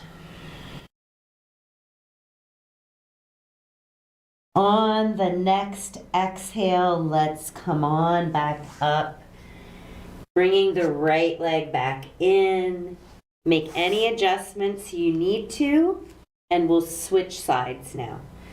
So inhale, left leg to the left. Pressing down through the outside edge of your left foot, lifting up through the arch of your left foot.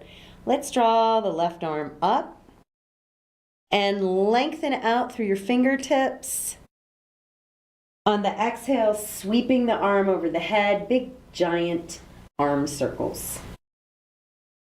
And switch the direction of the circle now, opposite. Inhale to center. On the exhale, threading the left arm through to the right. Let your head release onto the mat or a prop like a pillow or a block if you need it. Lift the sits bones, draw the belly towards the spine.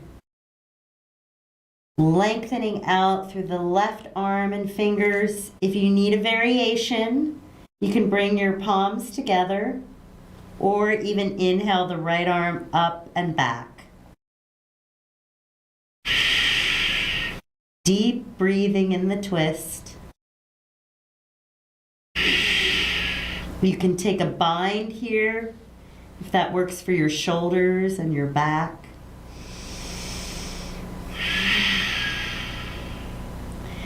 On the exhale, let's make our way back up onto your hands and knees.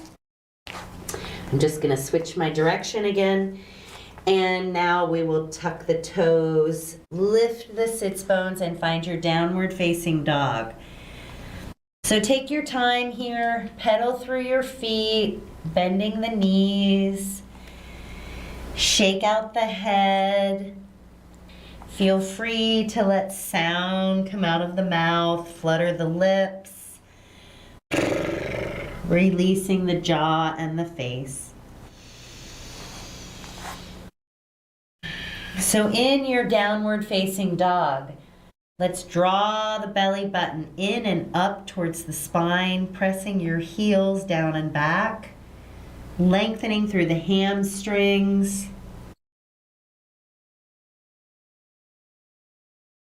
One more deep breath here.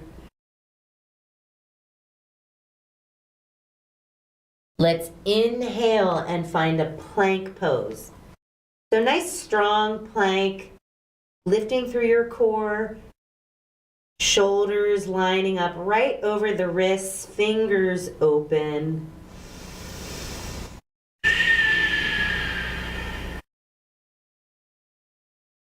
On the exhale, go ahead and lower down knees, chest, and chin towards your mat. Inhale, let's find a low cobra. So in low cobra, you want to think of lengthening out through all 10 toes, lifting the heart, drawing your shoulder blades towards one another. And let's keep the gaze down the tip of your nose. One more breath here. On the exhale, let's press up and back and find a wide-legged child's pose. So knees can come as wide as your mat. Lengthen the arms forward, drop the heart, drop the head. Take a breath here.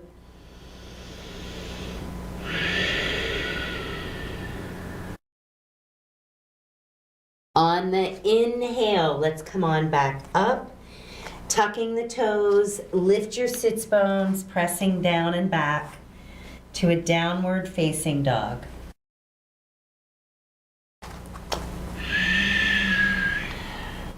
So at the bottom of the next exhale, completely empty out your breath, bend your knees, take your gaze forward. You can either hop or step towards the front of your mat. Inhale, let's find a long spine. So you can bring your hands wherever you need them for a flat back. They can be at your shins, they could be on the mat, they could be higher. So finding one long line from the crown of your head, through your spine, and out through your coccyx bone. Drawing the belly in. Exhale, let it go, dropping the head. Inhale, we'll reverse your swan dive and come up to stand. Bringing the palms together over the head. On the exhale, we'll swan dive forward. Inhale, find a flat back. On the exhale, either step or jump back through chaturanga. Inhale to an upward facing dog. And exhale, downward facing dog. Let's take a breath here. Inhale. And exhale, sigh it out of the mouth. On the next inhale, let's bring the feet together so big toes are touching. We're going to draw that right leg out behind you to a three-legged dog. So keeping the hips squared, lifting through the core. Continuing to lengthen out through the back toes. On the exhale, let's bend your knee and open your hip now. So right heel towards left butt cheek, and go ahead and point and flex that right foot.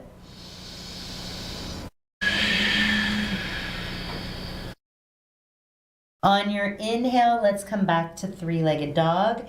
Exhale, draw your knee in towards your nose, towards a plank. Belly is lifting. Inhale and extend. Exhale, knee to nose. And then stepping that foot in between your hands, let's find a low lunge.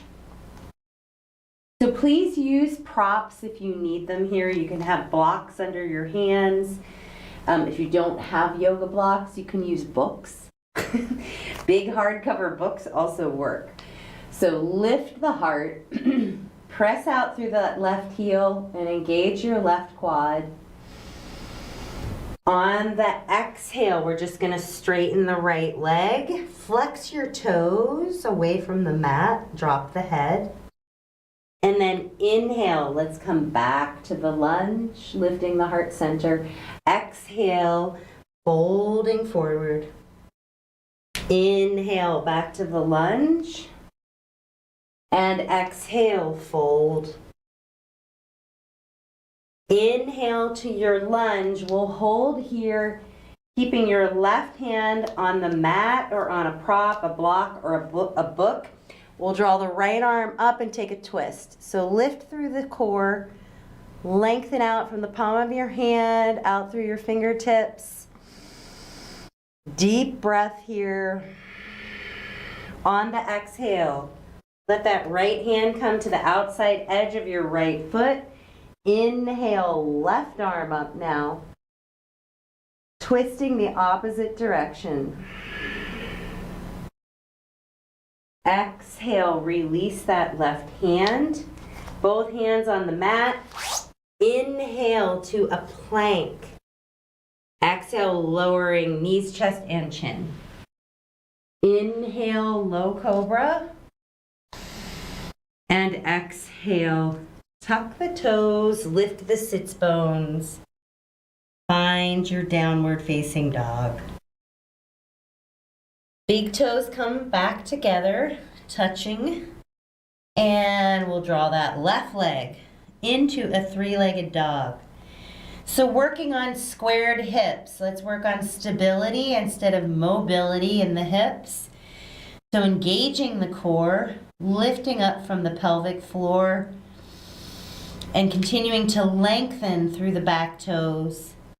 On the exhale, bend your knee, open the hip, and point and flex that left foot. Open the toes and the feet, the ankle. Inhale, three-legged dog. Exhale, you're going to draw the left knee in towards your nose or maybe your forehead. Draw the belly in. Inhale, extend. Exhale, knee to nose or forehead into a plank. And then we'll step that foot in between your hands and find a low lunge. Again, hands can be on the floor, they could be on blocks, they could be on pillows, books, anything that you have around that you can use for support. Draw the sternum forward, and then on your exhale, fold, drop the head, send the breath into the back of the hamstring, flexing the foot. Inhale back to your low lunge. Exhale and fold. Inhale and exhale. Inhale and exhale. Inhale to the lunge, and we'll hold here and take that twist. So right hand stays down. Inhale, left arm up, letting the twist generate from your core. Keep lengthening through the right heel, lifting the right quad. Exhale, left hand down. Inhale, right arm up, twist the other way.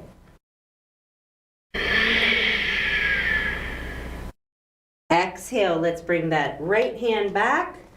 Inhale to a plank. And exhale, lower your way down, knees, chest, and chin. Inhale either to low cobra, or you can come all the way up to cobra. So this is cobra, this is low cobra, and then this is upward facing dog.